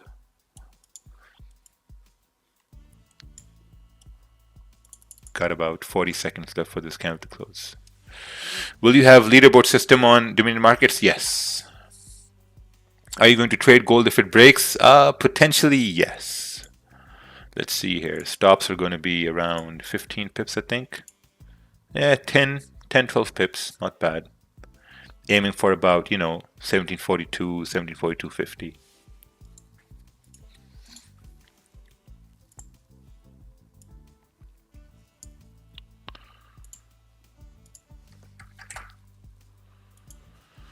What's the smart pip stop loss on gold because of its volatility fluctuation? I just literally talked about that. Literally just talked about that. Oh wow, look at that. NY Open and price is just retracing here on gold. Damn, rejection from support. Oh my god. Oh no, we still got 5 minutes left. Alright, Kervin's got speakers on over there. Oh, don't mess around with gold yet. Hold on a little bit more. Yo, are you on a spaceship? Where you headed? I came to the hospital. I'm driving currently though. But yeah, that support on gold, just be careful. Yeah. I dropped off my daughter, so I'm going back home, so I'll be there in about 20 minutes, 25 minutes. Nice. We'll hold it down for you. All right. Okay. Hold the trade until I get there. All right. Oh, we got a very good question coming in from the Gulag. Gulag asks amazing questions all the time. Thinking of joining M Fluidity, but doing 9 to 5 job. What are the expectations? Can I learn in my own time? When are the seminars, etc.? Trying to figure out if I'm going to waste my money by not being able to fit in. Well, that's something you have to ask yourself and then take the plunge. But if you don't think you're ready, then don't join at this point. There's no point in joining something you don't understand. How many hours do you sleep? Probably like 4.5, 5 hours. But then I take naps in the daytime too. So right now, pound yen is still ranging. I mean, wow, look at this price action. Garbage. Look at this up, down, just not good at all. Your JPY is also ranging. Let's take a look at GA over here. GA is still ranging at this point. Previous candle closed with no wick on the top. How are you not tired? No, but I also take naps. I take like a 30-minute nap in the daytime. So yeah, right now we're just kind of like stuck over here. I think everything is waiting for the news here at this time. So let's see what happens. Any advice on growing small accounts? Take it slow. Take it slow. The number one thing I can tell about small accounts is that when you start, let's say a $500 account or a $1,000 account, see how consistent you are for the first 2 months. You know, I have a lot of guys, what they've done is they started smaller accounts, they got consistent for about 2 months, and then they deposited more money in it. So when they deposited more money, their process never changed, but their account size changed, right? When your account size changes, your process with risk, take profit, stops, it's all the same, but the monetary gain and monetary loss just becomes bigger and bigger. You know, so if you're consistent on a smaller account, you're gonna keep that same consistency on a larger account. Does Raja read YouTube chat? Yes.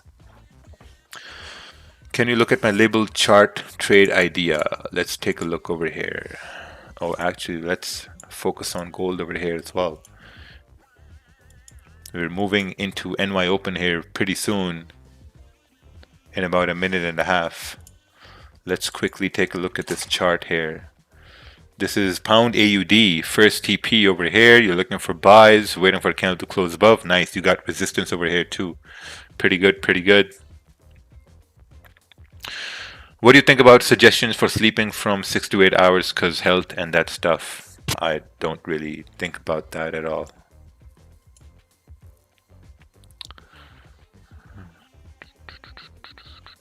Can you please explain a little bit about mentorship? Sorry, I can't. The way Kervin came in was hilarious.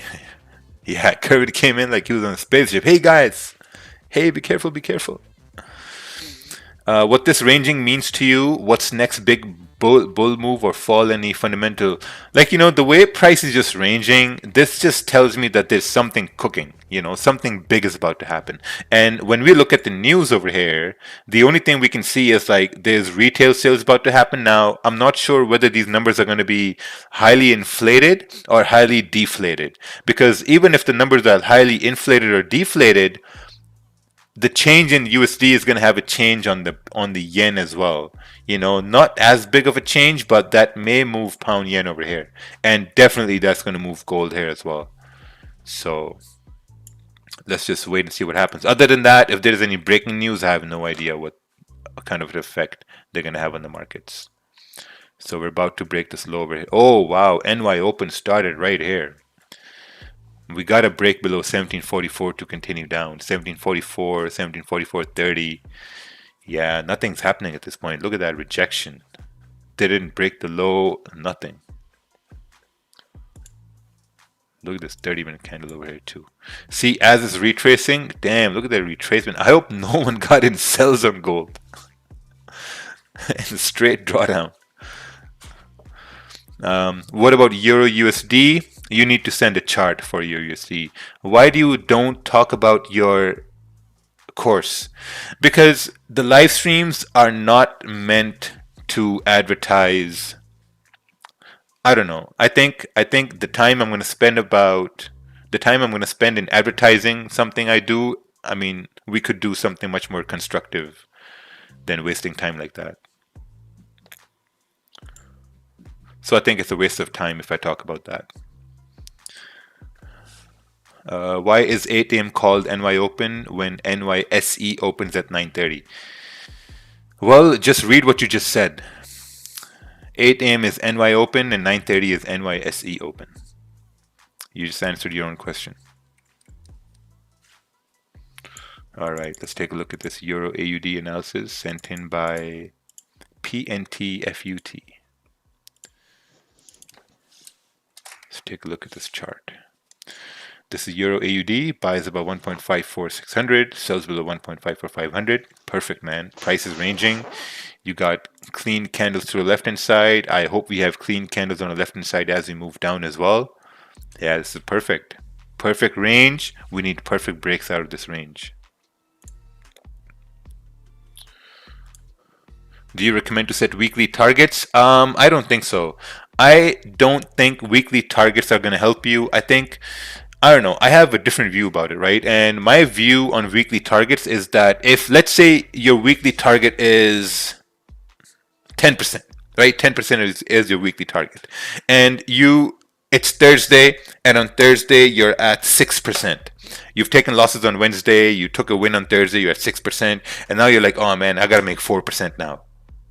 So there's a very high chance that you may be pressured to reach that target. And when you're pressured to trade, your performance is not going to be the way you want it to be. So that's why I don't have a weekly target. I have a daily target, and my daily target is 1 to 2 trades. And whatever I can make in those 1 to 2 trades, it is what it is. I'm going to be happy about it. But I'm not going to force myself into having like a target or whatever. Like this morning, a trade on gold I had, that got me like 10%. So I'm totally happy with that. Why would one trade GBP AUD now when Australian markets are closed? Because the pound is open. That's why.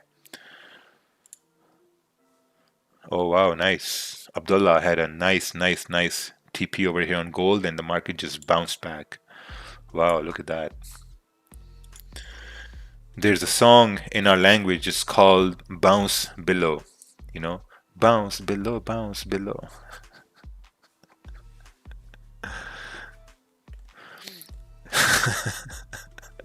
Everyone who knows that song. Yeah. Did you have a buy stop for the gold trade? Was it live execution? That was a live execution. Having a bit of a jet lag over here, so can't really sleep on time. I've spent more time with you than my family. Oh, we are family, man. We are family. Can you explain that gold trade, on what basis you took it, please, boss? Yes, I explained it here twice, and I'm going to try to explain it here again.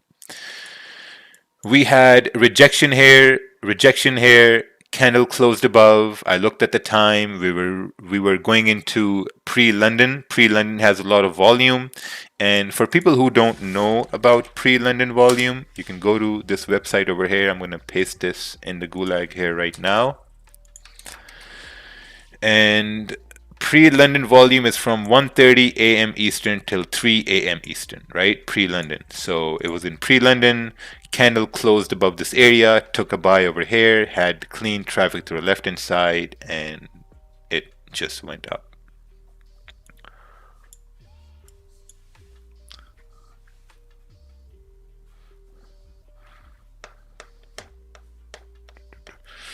Damn, Daniel, goal is playing. Yeah. Is this Sean's brother? 3 or 4 p.m. Raja is my daddy. Why a lot of people fail the EST Mon challenge to the monthly target, big pressure to reach it. Yeah, I mean, there's a lot of pressure, right? And these targets are also pretty huge targets for people. So I think if the targets are set at like 10% a month or 5% a month, it's going to be much more achievable. So I'm not sure what targets they have or what it is. So if I'm wrong, just excuse me. Oh, what's this? Can you please tell me what I should do? All right, let's take a look over here. Oh, AUD USD. You had a sell over here. So this is the problem, right? So you had a sell. Candle went bearish. This candle closed bullish. You should have closed 50% at this time. candle closed bearish, huge rejection, should have closed 50%, should have closed another 50%. And I mean, yeah, I mean, if I was this, I would just close the trade. You know, so you should have managed risk, but looks like your stop loss is up here. You can still close 50% and let the rest running. Plus, also we have retail sales coming up too, so gotta be careful. Gotta be careful. You know, this could be a day where retail sales comes out positive and gold still goes up. Because if we break above 1749, there's a very high probability we're going to continue up towards 1750. And I'm going to be looking at that as well.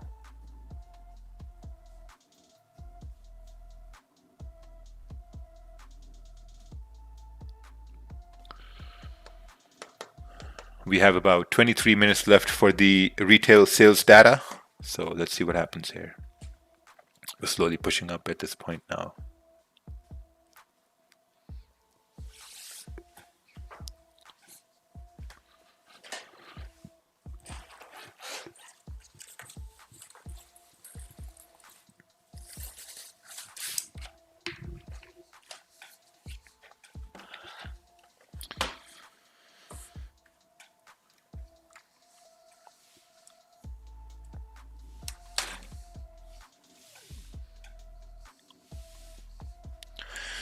Could we have a potential sell on GJ if the current 30-minute candle closes bearish? Let's take a look over here.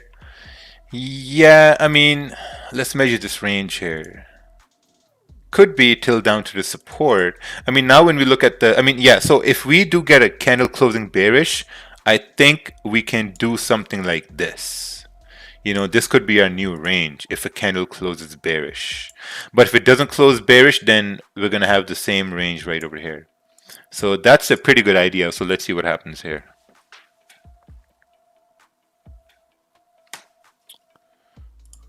Holy, gold is about to break above 1749. Nice. Oh, nice, nice, nice, nice. Beautiful move here on gold. Broke above 1749. It's on its way towards 1752. This required a lot of guts here to execute on 1749 to continue bullish. Yeah, I got those buys just now. Nice.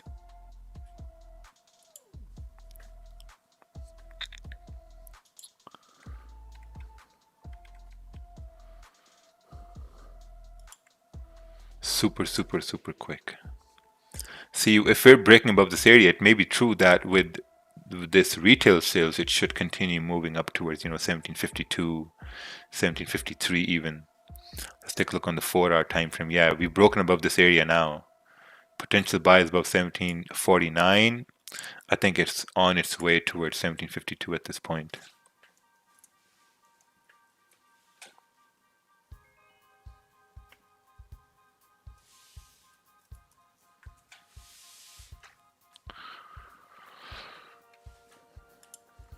Pound yen is still ranging here. Wow. Pound yen is still struggling for a very, very long time. It's still struggling over here. Our tracking number sent out when Magic Keys is shipped out. Yes, so in about 48 hours, you will get that information. All right, let's take a look at this chart here now. This is... Oh, this chart is not available. Interesting. How did you overcome FOMO? I overcame FOMO knowing that there's going to be another day tomorrow and day after tomorrow and then after that and after that. That's the best way I overcame FOMO. Did I enter gold? No, I did not enter gold.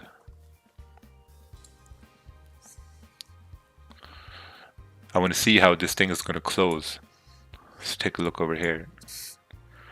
Yeah, because if it's leaving a wick here on gold,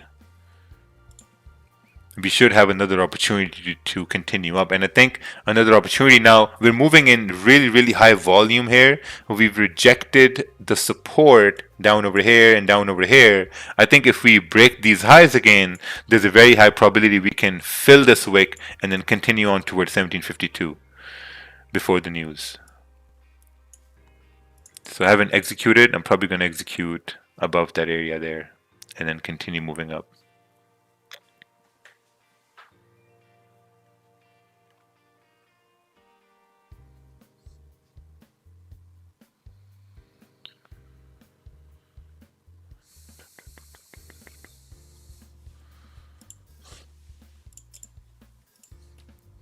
Pound yen is still ranging. We're moving up over here in this nasty range. This range is so ugly. Don't like this range at all. Are you worried about sell side liquidity on gold? No, I'm not worried about that at all. There we go. We're breaking above this area. It should definitely continue moving up to not only to fill this wick, but continue on towards 1752. I think that could be a very, very nice move here on gold for price to continue bullish.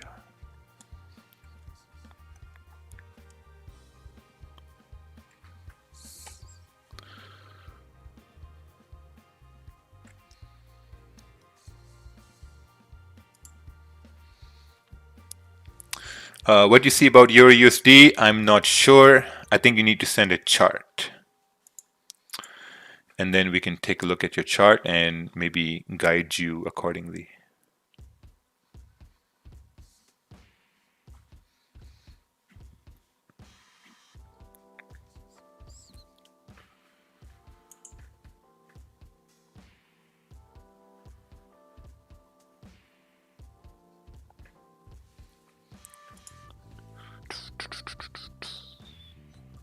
You entered that buy, Raja. Me? Yes. Very nice. Yeah. That's good. Yeah, I got in at 1749.30. Okay. Once we cross 1750, it's gonna be a quick move to 1760. Trust. We have like $10 move to the upside. I just want the news not mess up with that setup.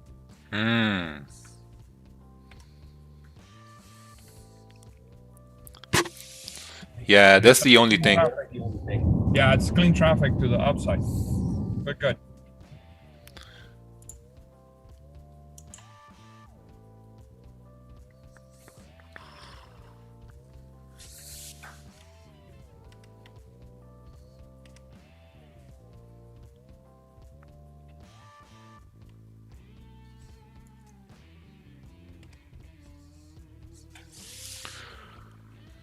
Should be good.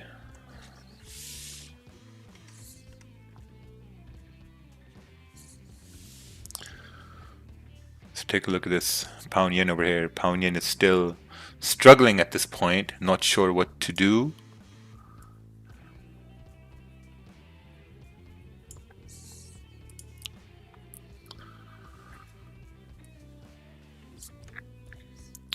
Kervin car analysis, love his dedication. Yeah, Kervin knows gold like the back of his hand.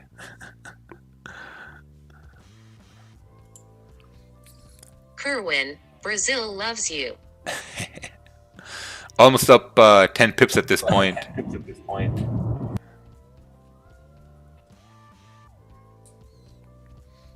Oh, nice, nice, nice.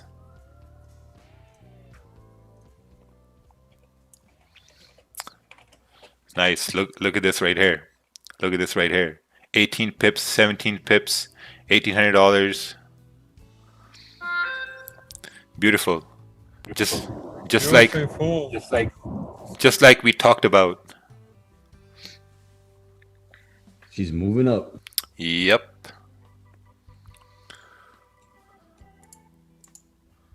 Yeah, we got the same entry. It's pretty cool. I answered when you answered. I didn't even know. Oh, nice. Yeah, I just closed everything at this point.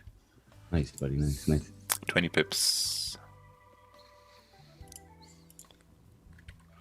To be honest, the 4-hour Raja has a lot of potential to retest that 1760, bro. Oh yeah, 1760. And I just want to see the clean price action on the 5 minutes. New 5-minute candles creating new highs and by the moment we get near to the 8:30, so the next 30-minute candle, then the retest may happen to the downside before the continuation to the upside. But if this 4-hour candle closes above the 1750, man, it's gonna be nice because the new 4 hours just gonna respect 1750 going to 1760. It's a 100-pip move. Yeah, that makes sense.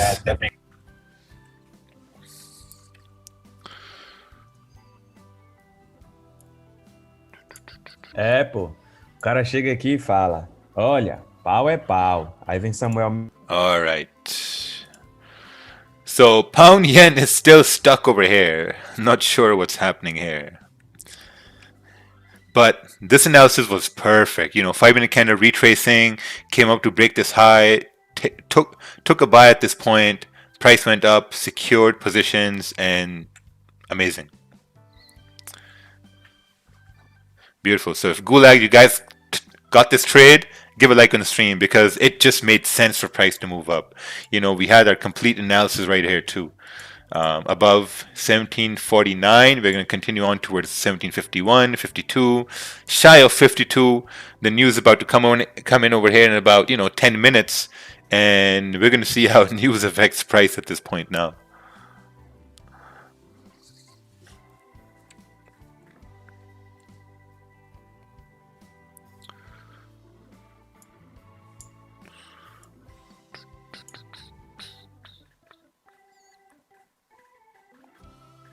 Kerwin and Raja feeding us our fish and gold like every day. Yeah.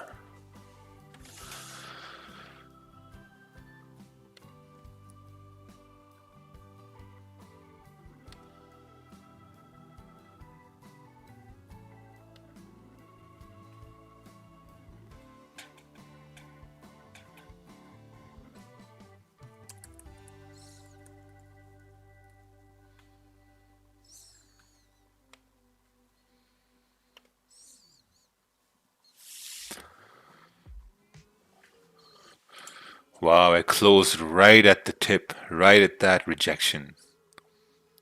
Crazy.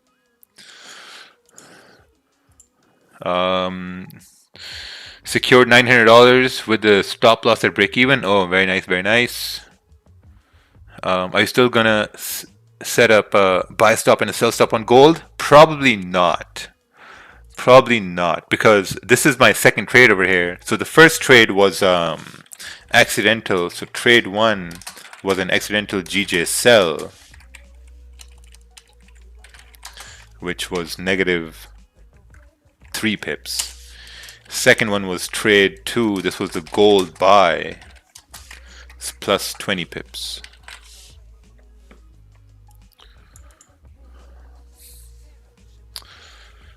They're expecting good news for retail sales. Wouldn't that make gold drop? Yes, but we have to focus on where the technicals are going. That's the most important thing. We have to focus on where technicals are going. Even though they're saying the news is going to be good, but if the technicals are breaking above technical zones, that means there's a high probability it's going to continue moving up. So we got about 10 minutes left here for the retail news data, and we'll see where price is going to go at that point. Do you have a list of resources you reference daily?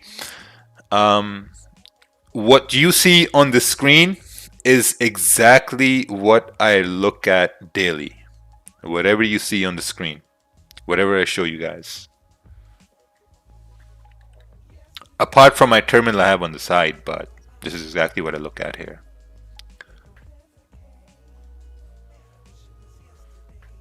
$500 leverage is not working at Dominion Markets with gold. Make sure you're not using your payment account. Payment account is capped at 1-to-1 leverage. So go to your dashboard and make sure your funds are in your pro account rather than your payment account. Oh wow, look at that. We're about to hit 1752. We're going, so baby. Yeah, ready for liftoff.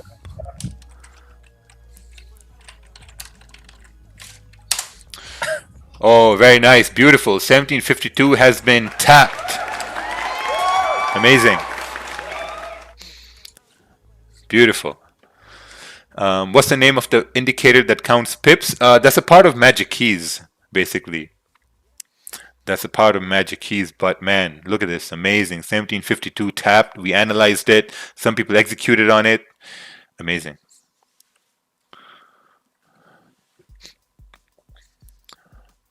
Just before the retail news data, we moved bullish. Can you explain why you didn't wait to pass the high of the previous candle? Because there was a lot of volume at this time, you know. We talked about how prices left a wick. We talked about how candle is retracing to potentially fill the wick. So if it's filling the wick and your stop is going to be like, 10 pip stop, it makes sense to execute at that point rather than waiting for the high and having a bigger stop loss at that point, right? So this is where you enter not an impulse entry. You enter based on, oh, we got a wick to fill. We've broken above 1749. So what's the probability it's going to continue moving up? Bernie Madoff is dead. Yeah, I was pretty sad about that. Bernie Madoff passed away. That guy did something which no one would be able to do now, ever. Whether it was bad, whether it was good, he just did something which shocked the world, you know. So I mean, yeah, it is what it is. We're about 8 minutes left for the retail sales data here now.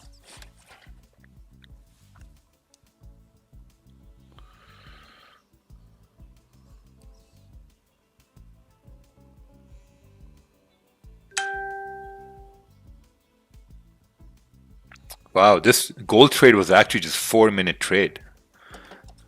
Yeah, I got 25 pips and got out. I don't know if it's gonna come back down. You think? Because the news. I have no idea, and to be honest, I don't really care at all. Yeah, word. Me too. Word.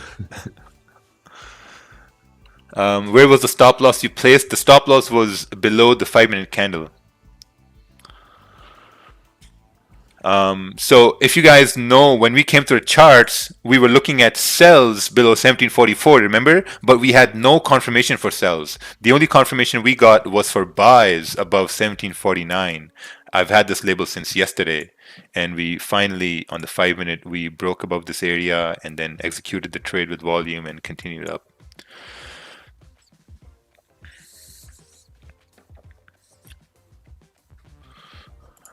I'm using pro account.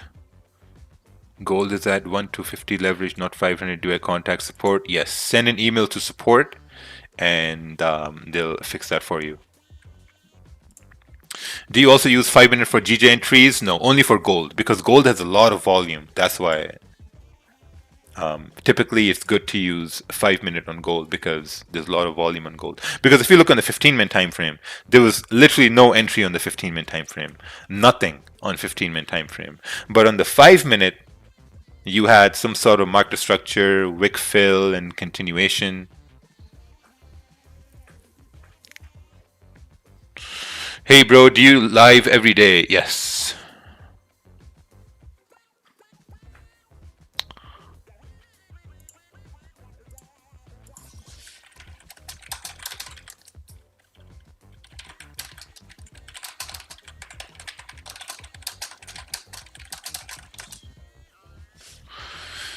When can we deposit funds to Dominion markets? I mean, we're live right now. The whole world don't travel or invest in Mexico is dangerous and corrupted. Well, we got someone who doesn't like Mexico, but it's okay. It's like, man, people really hate certain things. All right, retail sales data is in about 5 minutes here now.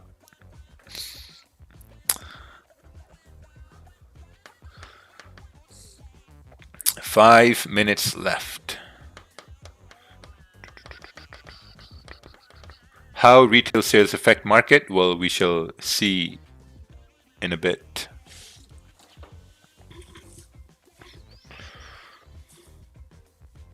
Man, I had a pretty good day over here. Had a nice buys on gold earlier on. Had another nice buys on gold. Surprised myself today.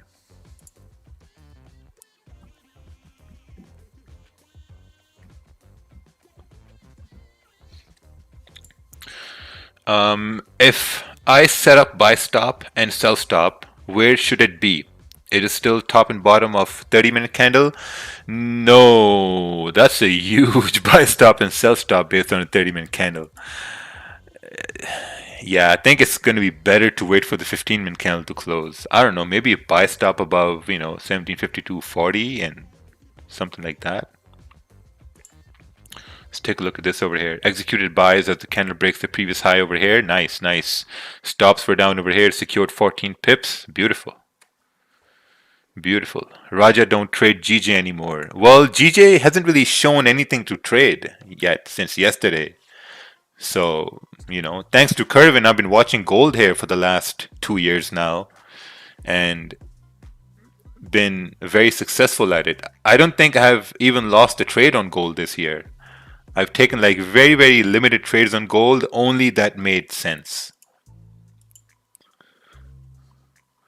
That's not to like boast my skills, but that's just how it's been so far. Bro, in your opinion, this will go down or what? Or not? I'm selling at 1740. I'm selling at 1742. Lots of minus. What should I do? Oh, you're in sells from 1742 on gold. Damn, Daniel, that's wow. So you went in a 100 pip drawdown. I don't know, man. I mean, yeah, you got to put a stop loss somewhere. You got to put some stops somewhere. That's no, you got to I would close 50%. I would close 50%, man. That's some bumbaclat move over there, man. From 1742, you're in sells. No, you gotta close at least something. Get rid of some risk because news is about to come, and I have no clue where that's gonna go. No idea. That man Roger said, bumbaclat. Yeah, bro. Like 100 pip drawdown. God damn. We got retail sales data coming. Like record-breaking numbers are about to come in. That man praying right now. Yeah. To be honest, if I was in that position, I would close 50% of everything. That's what I would do. And I would have a stop loss at 1752. Maybe he like to see And then right take the now. rest of the week off. All right. And Kervin predicted 1760. Well, that doesn't look too good for sales either. So I don't know. Let's see what happens here.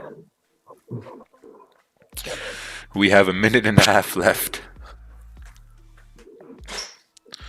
Could you explain how pips work with gold? Yes. Every dollar move on gold is 10 pips. Every dollar move on gold. So if gold goes from 1749 to 1750, that's around 10 pips.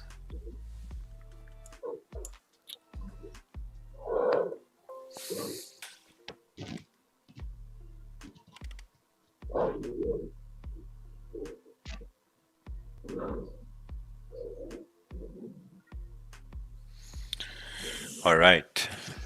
All right. Let's see what happens. Probably a sell stop at 1747 down here below these lows or above these highs for buy stops, but that's only in my mind, Oh wow, it's coming back down hard. You got 15 seconds, Raja, till news. Yeah, I'm not doing anything with news over here.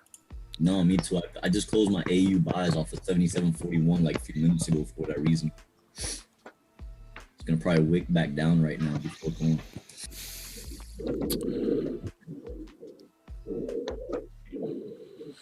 Oh, that candle closed with no wick at the bottom. Wow, look at the spreads. The spreads are wild. 4 pip spread. Damn. It's coming down. Yeah, I think news was good. What was the news over here? Numbers were good. Should be good. Oh, really good. Wow, look at that. 9.8. We almost doubled up, man. Yeah, those are really, really good numbers. But like, these good numbers, they don't necessarily mean gold's gonna just dump all of a sudden, because these numbers came in at about 8:30, right? NYC is gonna open at about 9:30, so you're gonna need some time for price to.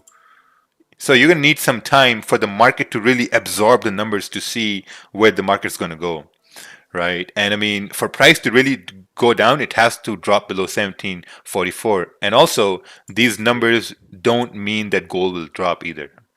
Exactly. Numbers are just basically giving you the retest. Institution grabbing better price to drive gold toward a new high. Yeah. Wow. Yeah, I agree. That's exactly what AU did last night. Aussie had a lot of great news and everything like that, and the price went down for the next 3 hours, and then pre-London and through London session it pushed up.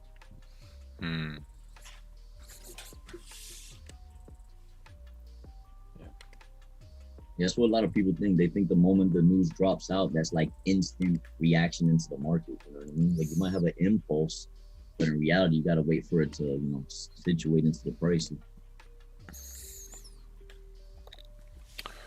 But see, like AU just did exactly what we were saying. Like it came down right as the news. It came down, wicked right off my support again at 77.41, and then jumped back up 8 pips. Yeah, this is nuts. After joining MicroStrategy, my stop loss max 20 pips. That's also in gold.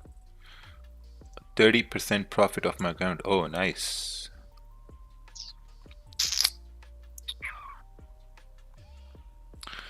Beautiful. GJ is still struggling. GA is still struggling. Let's take a look at US30 here. US30 should be pumping up. Yeah, it is pumping up over here. See how far can it pump up. Oh, US30 is making new highs at this point. Yeah, there's no history. There's nothing. We're making new highs on US30. Congratulations, guys. You guys are witnessing US30 create new highs. New highs ever in the history of the markets. So if you're watching this, you are watching history being made.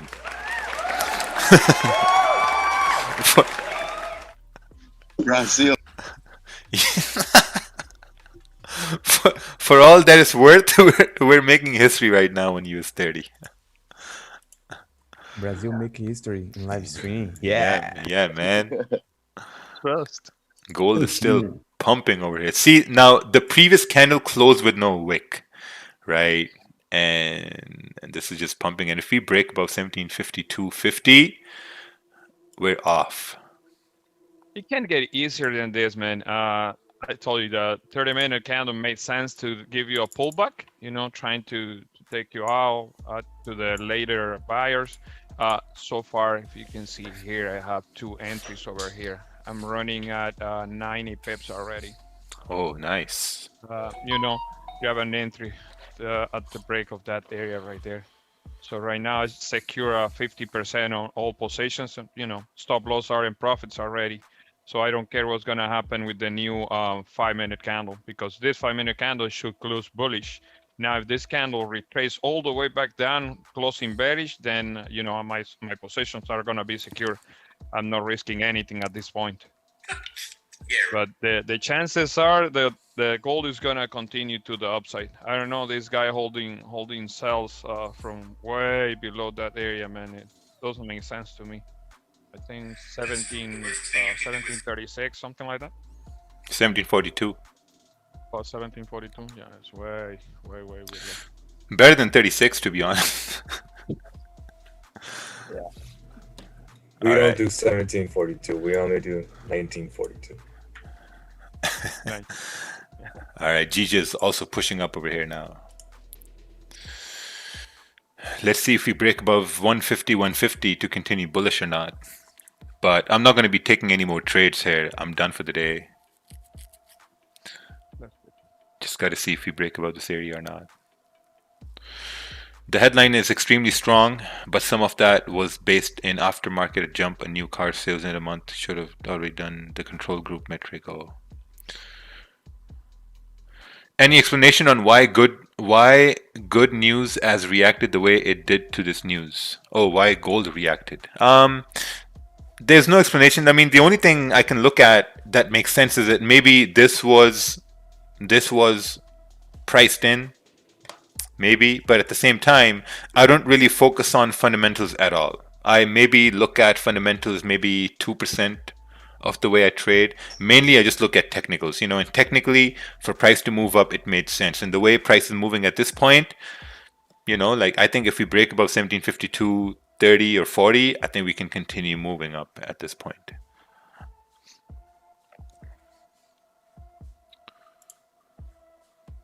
Oh, what's this? Oh, sells. Once we broke below the low for price to go down. Nice, nice, nice, beautiful. I think it was very, very risky, but you made it work with the news. What are you having for iftar? Oh, let's give a round of applause for Kerwin over here. Kerwin. Bless, brother.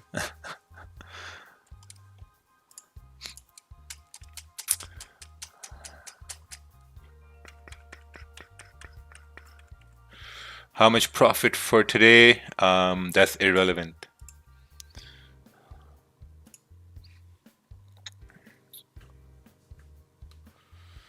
Will the live stream be up tomorrow? Yes. Live streams are every day, except for when I'm not available.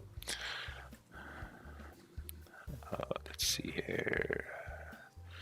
Would you close 80% at 10 pips for gold, or do you let it all run if there's potential it will go higher?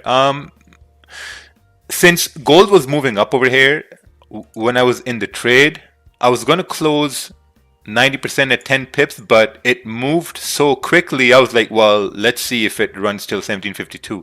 But it came to 1751 and just basically I closed everything at that time.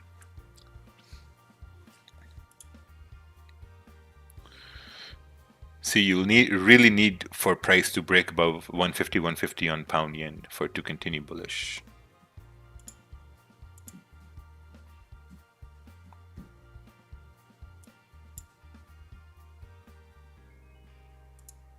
Pound has been in a shit show lately, man. Entire week. Who? Oh yeah, pound yen. Yeah. What a mess, bro. Yeah. G just been a mess this entire week. Look at these 4-hour candles. Damn. Yeah. Now, the moment you get anything breaking, like closing really nice below the 150, like a strong closing, it's gonna be a nice move to the downside, or anything above the 150, 500, it's gonna be a nice, because all this volume trapped in this range the entire week price is gonna be, giving you a nice move, steady moves, at least 100 pips from there. Either way to 150, 500, or to the 149. Yeah, I mean, yeah, you're right. You have that area to the left is really nice on pound with the downside. What's this over here? I want to sell below this area if I get confirmation. Below 62.60, yeah, you got clean candles to the left hand side. That could work. Oil 62. Yeah. Only, you remember when it was $4, $7? Yeah. When it went negative. Yeah. What's this question? Could you please show something on risk management while trading 4-hour candles? Like I took trades based on 30-minute and managed risk on 15-minute. Can you please show an example in current charts and explain if it's possible? It is possible. I'm not sure how you want me to explain it, but I mean, the way how I understand your question is you're trying to see how to manage risk based on 4-hour candles. It's the same way if you're executing on the daily and the weekly, then you're looking at 4-hour candles to kind of like manage risk. If you're executing on the 1 hour or 30-minute, then you're looking at the smaller candles to manage risk if they're closing against you or if they're closing in your favor.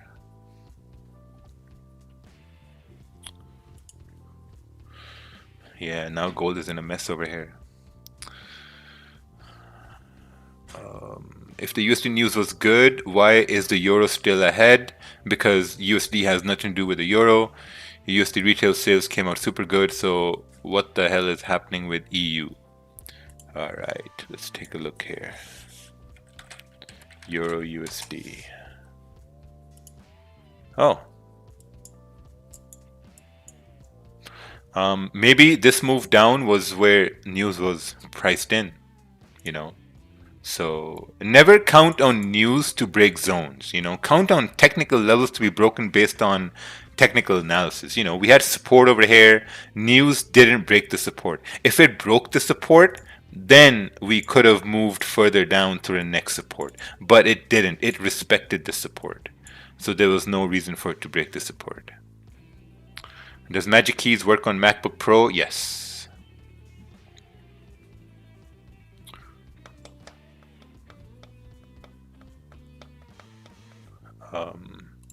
We did some updates on Dominion Markets registration process. If you don't see your country listed, you can choose crypto and continue on as normal.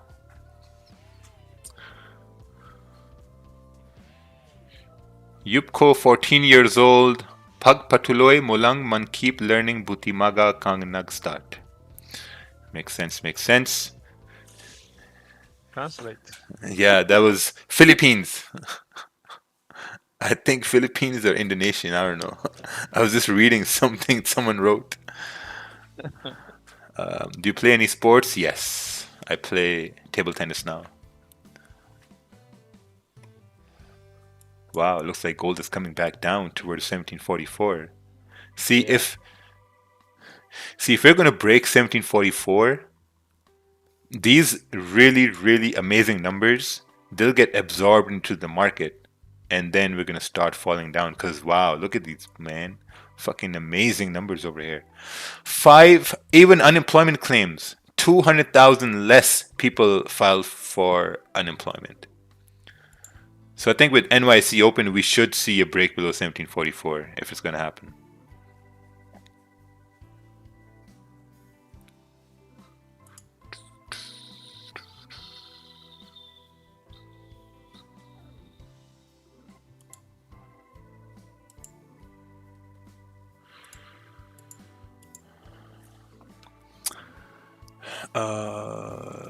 Is table tennis a sport? Yes. Come play with me, you'll find out.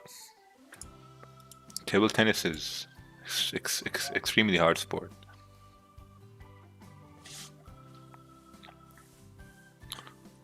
You gotta have good eye-hand coordination for that. Oh yeah. Real quick.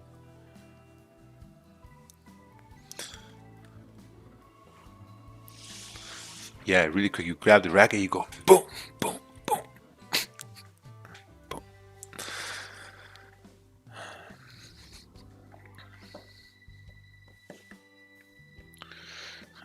When will the mobile MT5 servers be live? They are actually live right now. Yeah, they are live right now.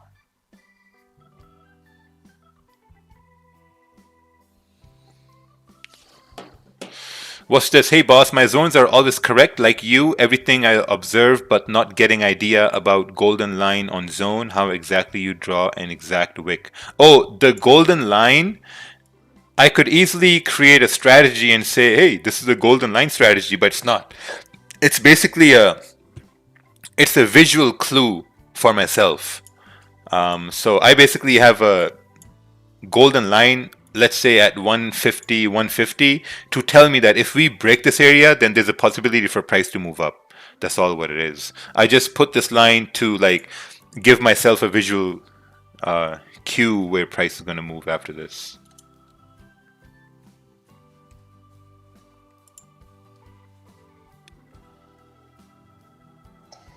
Hey Roger, how are you? Hey, good. How are you, Monder? Good. Ramadan Mubarak to you, first of all. Oh, Khair Mubarak. I just want to ask you, so it's not a question, it's just a thought that crossed my mind because of the week. So like I said, last week was a good week for me. It was a full blue week, okay? Oh. This week on a Monday, I took 3 losses. The first one was a trade, was a good one, but it just didn't work out. The other 2 weren't as good. So I just walked off the chart from then, and then Tuesday was a break-even day. 2 trades, 1 win, 1 loss because of the news. Yesterday was a good week. Yesterday was a good day. I wouldn't day. Today is no trade yet. I didn't take the gold trades. But so my question is, do you think that when you have a good week and then you start the new week badly, do you think that it's just basically ego that kicks in because of the blue week? Yep. Okay. It's just the ego. Yeah, because the analysis was good. It's just that didn't work out, and that's what I thought too at first. It's just the ego that kicked in, and it just went not as I expected it to go. Yeah, that's a very delicate situation, right? Like when you start winning, you have a blue week, and then you come into the new week thinking, oh, you know what? You slammed the new week, like the last week, so this week is going to be the same. So you really gotta put your ego aside, and then, like, continue on. Say, okay, you know what? I'm still going to be my humble self, and we're going to continue on. Yeah, makes sense. I appreciate it. Yeah, no problem.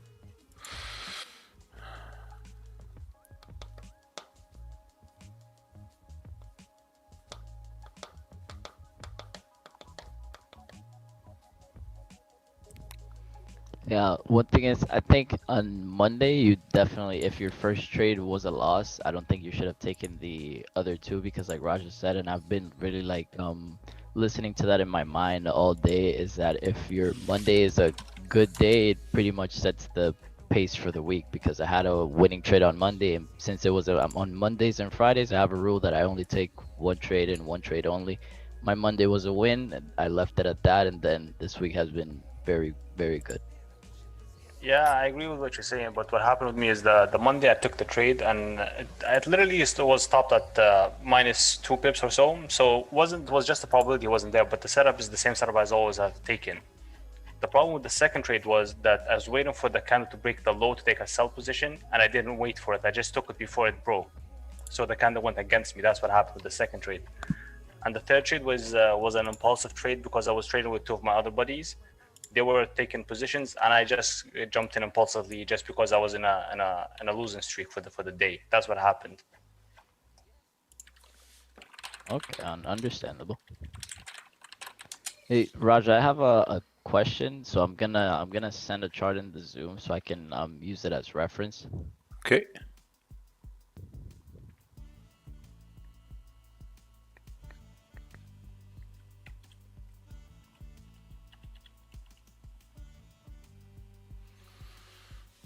Okay, let's take a look at this chart over here. Okay. So this was back in April 6th. This was the start of the correction on the pound pairs. So what I wanted to ask is, because I've seen it a lot of times, when have you noticed that usually in consolidation, once it breaks out, do you think that it respects it most of the time, or that if it goes back into it, it just runs through it? Because that's a sell that I was actually gonna take at the start of the correction, so that would have been like a 200 pip move, but I didn't do it because I wasn't sure if the consolidation, if it was just gonna run through it. Yeah, it's very tough to say, but I think maybe this was the right thing to do once we broke this low for price to continue down, to, in essence, to correct this move, like, because we had clean candles over here. Okay, and that circle I put there is so that everybody can see that things just repeat itself. If you look at it very closely, don't you think it looks exactly like yesterday's New York session? Yes, kind of like that. All right, thank you very much. That's all I wanted to know. Kind of like that, yeah, no problem. So gold is now starting to range over here. Your USD is also ranging over here. Let's take a look at GA. GA is also ranging here. GU is moving up over here, just like gold. No, just like pound yen. So 10 minutes left for this candle to close, and if we're closing above this resistance, this means there's a very high possibility for price to continue moving bullish. Let's take a look on the 4-hour time frame. Yeah, I think we can tap into this area here, because this 4-hour candle is also about to close, but it all depends on where this candle will close.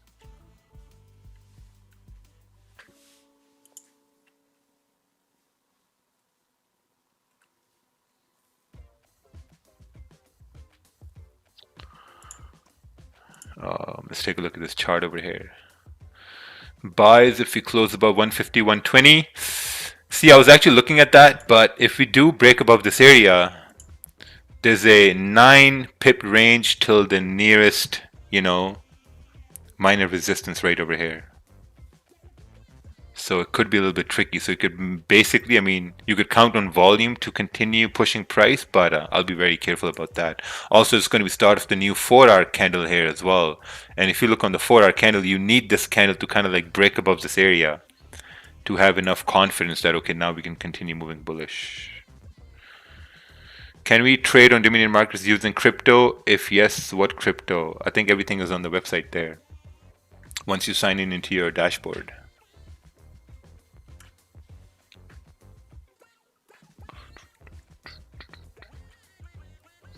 I've been following you for a long time. Appreciate what you do here. Oh, nice. Thank you, man. Appreciate it. We got 8 minutes left for the candle to close and 8 minutes left for me to sign off. Can you build the magic keys for Binance? Interesting.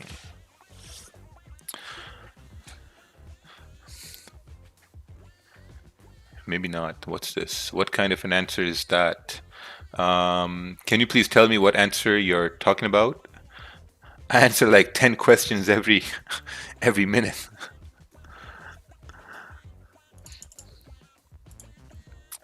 All right, let's take a look at this chart over here.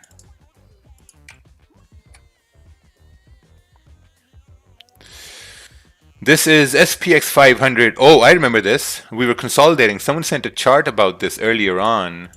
Not sure if I can find it here, but I remember this chart. Price broke up, moving up, making new highs. Very nice. So yeah, gold. Just by looking at gold, if we break below 1744, you can have a clean move coming down on gold. We just got to break below 1744. Or if we can break above, 1752, we can continue moving up with NYC open. But we'll see how far we can go down here.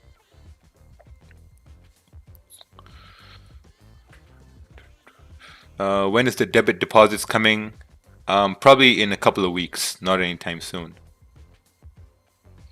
Went from 3 pip spread using Hugo's way to 1 pip on Dominion markets. This is amazing. Oh, nice. Yeah, I'm not even sure what spreads they have over there.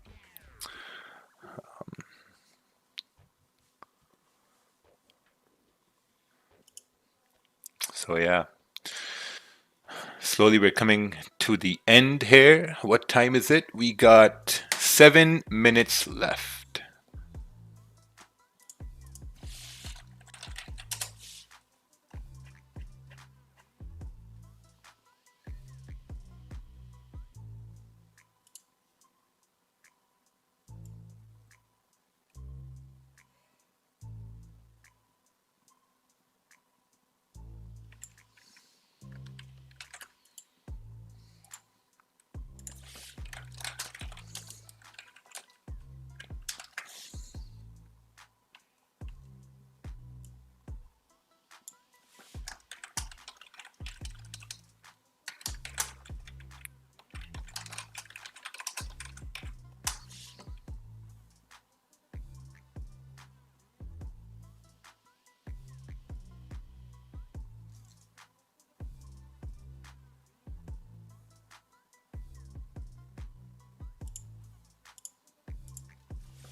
Right, let's see. Are you fasting? Yes.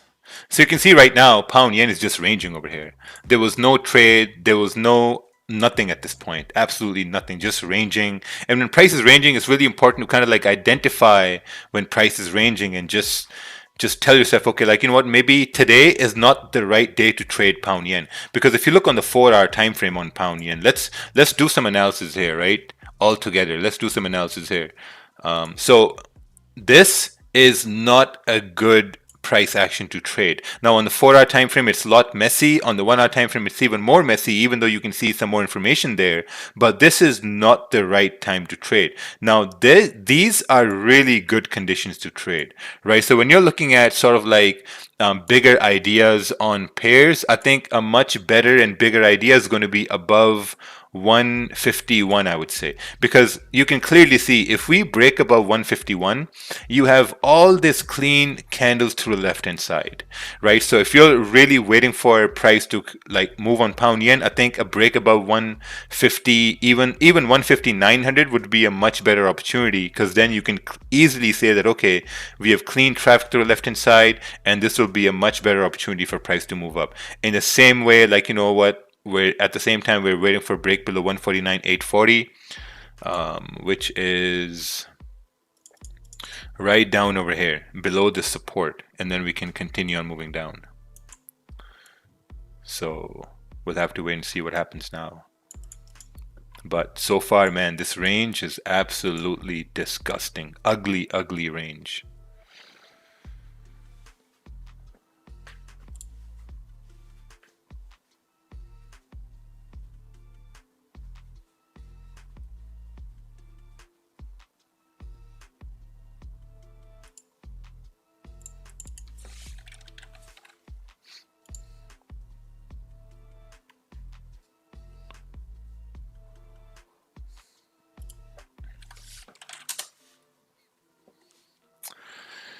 Imagine GJ is your main pair.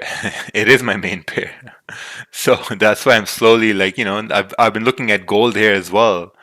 So, you know, it's good. I've been practicing on gold, and I'm doing simulations on gold and stuff like that. What's this here? Someone asking about MT4. No, there's no MT4 on Dominion markets. And the reason why there's no MT4 is because MetaQuotes doesn't provide any more support to MT4. That's why there's no MT4. We only have MT5. MT5 is newer, better, faster, stronger. So, you know, it's just try it. Once you try MT5, you will never go back to MT4. Please create a Dominion Markets coin. I'm not sure how much of a utility that's going to be, but we'll see what happens. Saw a documentary yesterday about how BitCloud could be the biggest scam after BitConnect. I hope not. No, man, don't say that. Don't even think about it. Yeah, I don't know. I have like 8,000 there in BitCloud, and it's stuck now. You know, it's just there. Yeah, that's more racks. Yeah, it's literally stuck. Because when I put money in there, I was like, okay, you know what? Some coins are gonna go up, and then I'm just gonna withdraw money. I put money in there, and then some things went up. I was like, perfect, time to withdraw. And then Doesn't work that way. And then I asked Josh, I'm like, hey, bro, why can't I withdraw from here? He's like, well, you can't. I'm like, why not? He's like, you can't. And then I had to just accept it. I'm like, shit. Oh, shit.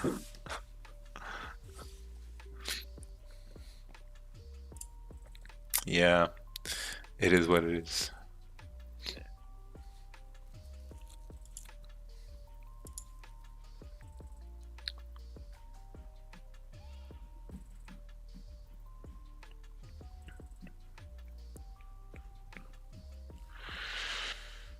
All right, let's take a look at this chart over here. This is GBP/NZD. When it closed bearish, take a sell to retest the low. Looks good, looks good. You also have to take a look at the 4-hour as well. Look at the 4-hour, see why this rejection is happening. I think this is a 30-minute candle closing bullish or a 15-minute candle closing bullish. So you'll need those lows to be broken as well. Oh, it's the same chart? Oh, same chart, Marco. I think we will see a sell in GJ around NYSE open. Yeah, I mean, New York Stock Exchange open, you could. I mean, now we see this rejection there. Wow, look at these rejections here.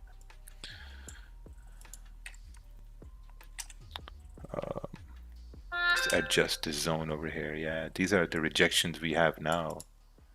Yeah, I mean, if we do break these lows, there's a very high possibility we can continue down to, 149.770.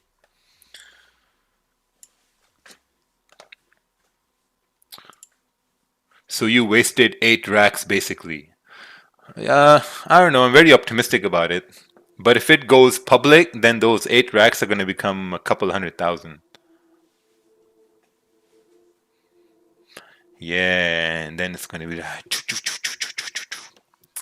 but at the same time, whenever we do something risky, whether it's starting a business, whether it's starting a partnership with somebody, or whether it's investing or anything to do which is not going to bring us consistent income, automatically our mind thinks about the negatives.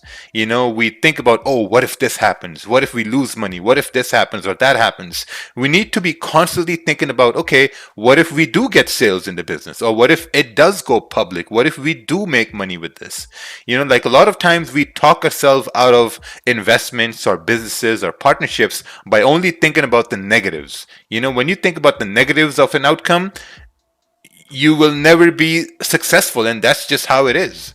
We need to keep on thinking about the positives all the time. Just think about a positive, positive, positive, and keep on taking risks after risks after risks. So even if I lose 8,000 there, I'm like, well, I mean, it is what it is. Can't really change anything about it. But in my mind, I'm a very, very optimistic and positive person. Very positive person. Right?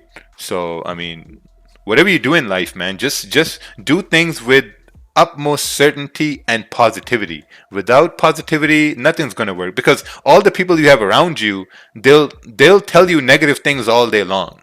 They'll tell you, oh, why are you doing this? It's not going to work. Why are you doing this? And you need yourself to tell yourself something positive.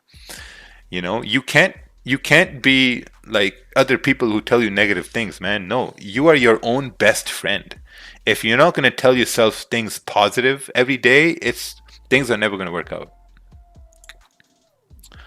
I tell myself positive things all day long. I tell myself, Raja, you're the best. Every day, all day.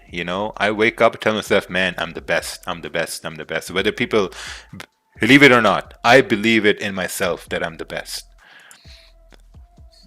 Some say, oh, this is bad. No, it doesn't matter. If you're not going to pump yourself up, no one's going to pump yourself up in life.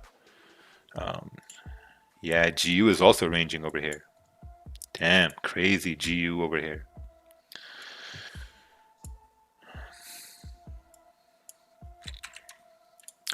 But at the same time, whatever you do in life, you have to do it with integrity. You have to do it with honor. You have to do it with respect for other people too.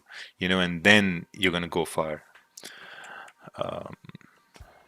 People who think they can't and the people who think they can are both usually correct. Yeah, that's true. That's true. When you tell yourself you can't do something, you'll never be able to do it. But if you tell yourself you can do it, after a couple of tries, you will eventually do it. When we started Magic Keys, right? We started Magic Keys, everyone told us, hey man, listen, people have softwares on their MetaTrader 5, MetaTrader 4. No one will ever buy Magic Keys.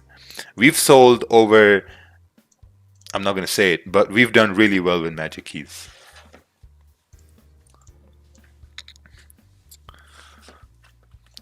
Because we're like, okay, what, if I like it, then maybe there are thousands of other people who may think like me. Because there are people who may not think like you, there are people who may think like you. But we always think about the people who may not think like us. And if we keep on thinking about the people who may not think like us, we will always attract those people who don't think like us.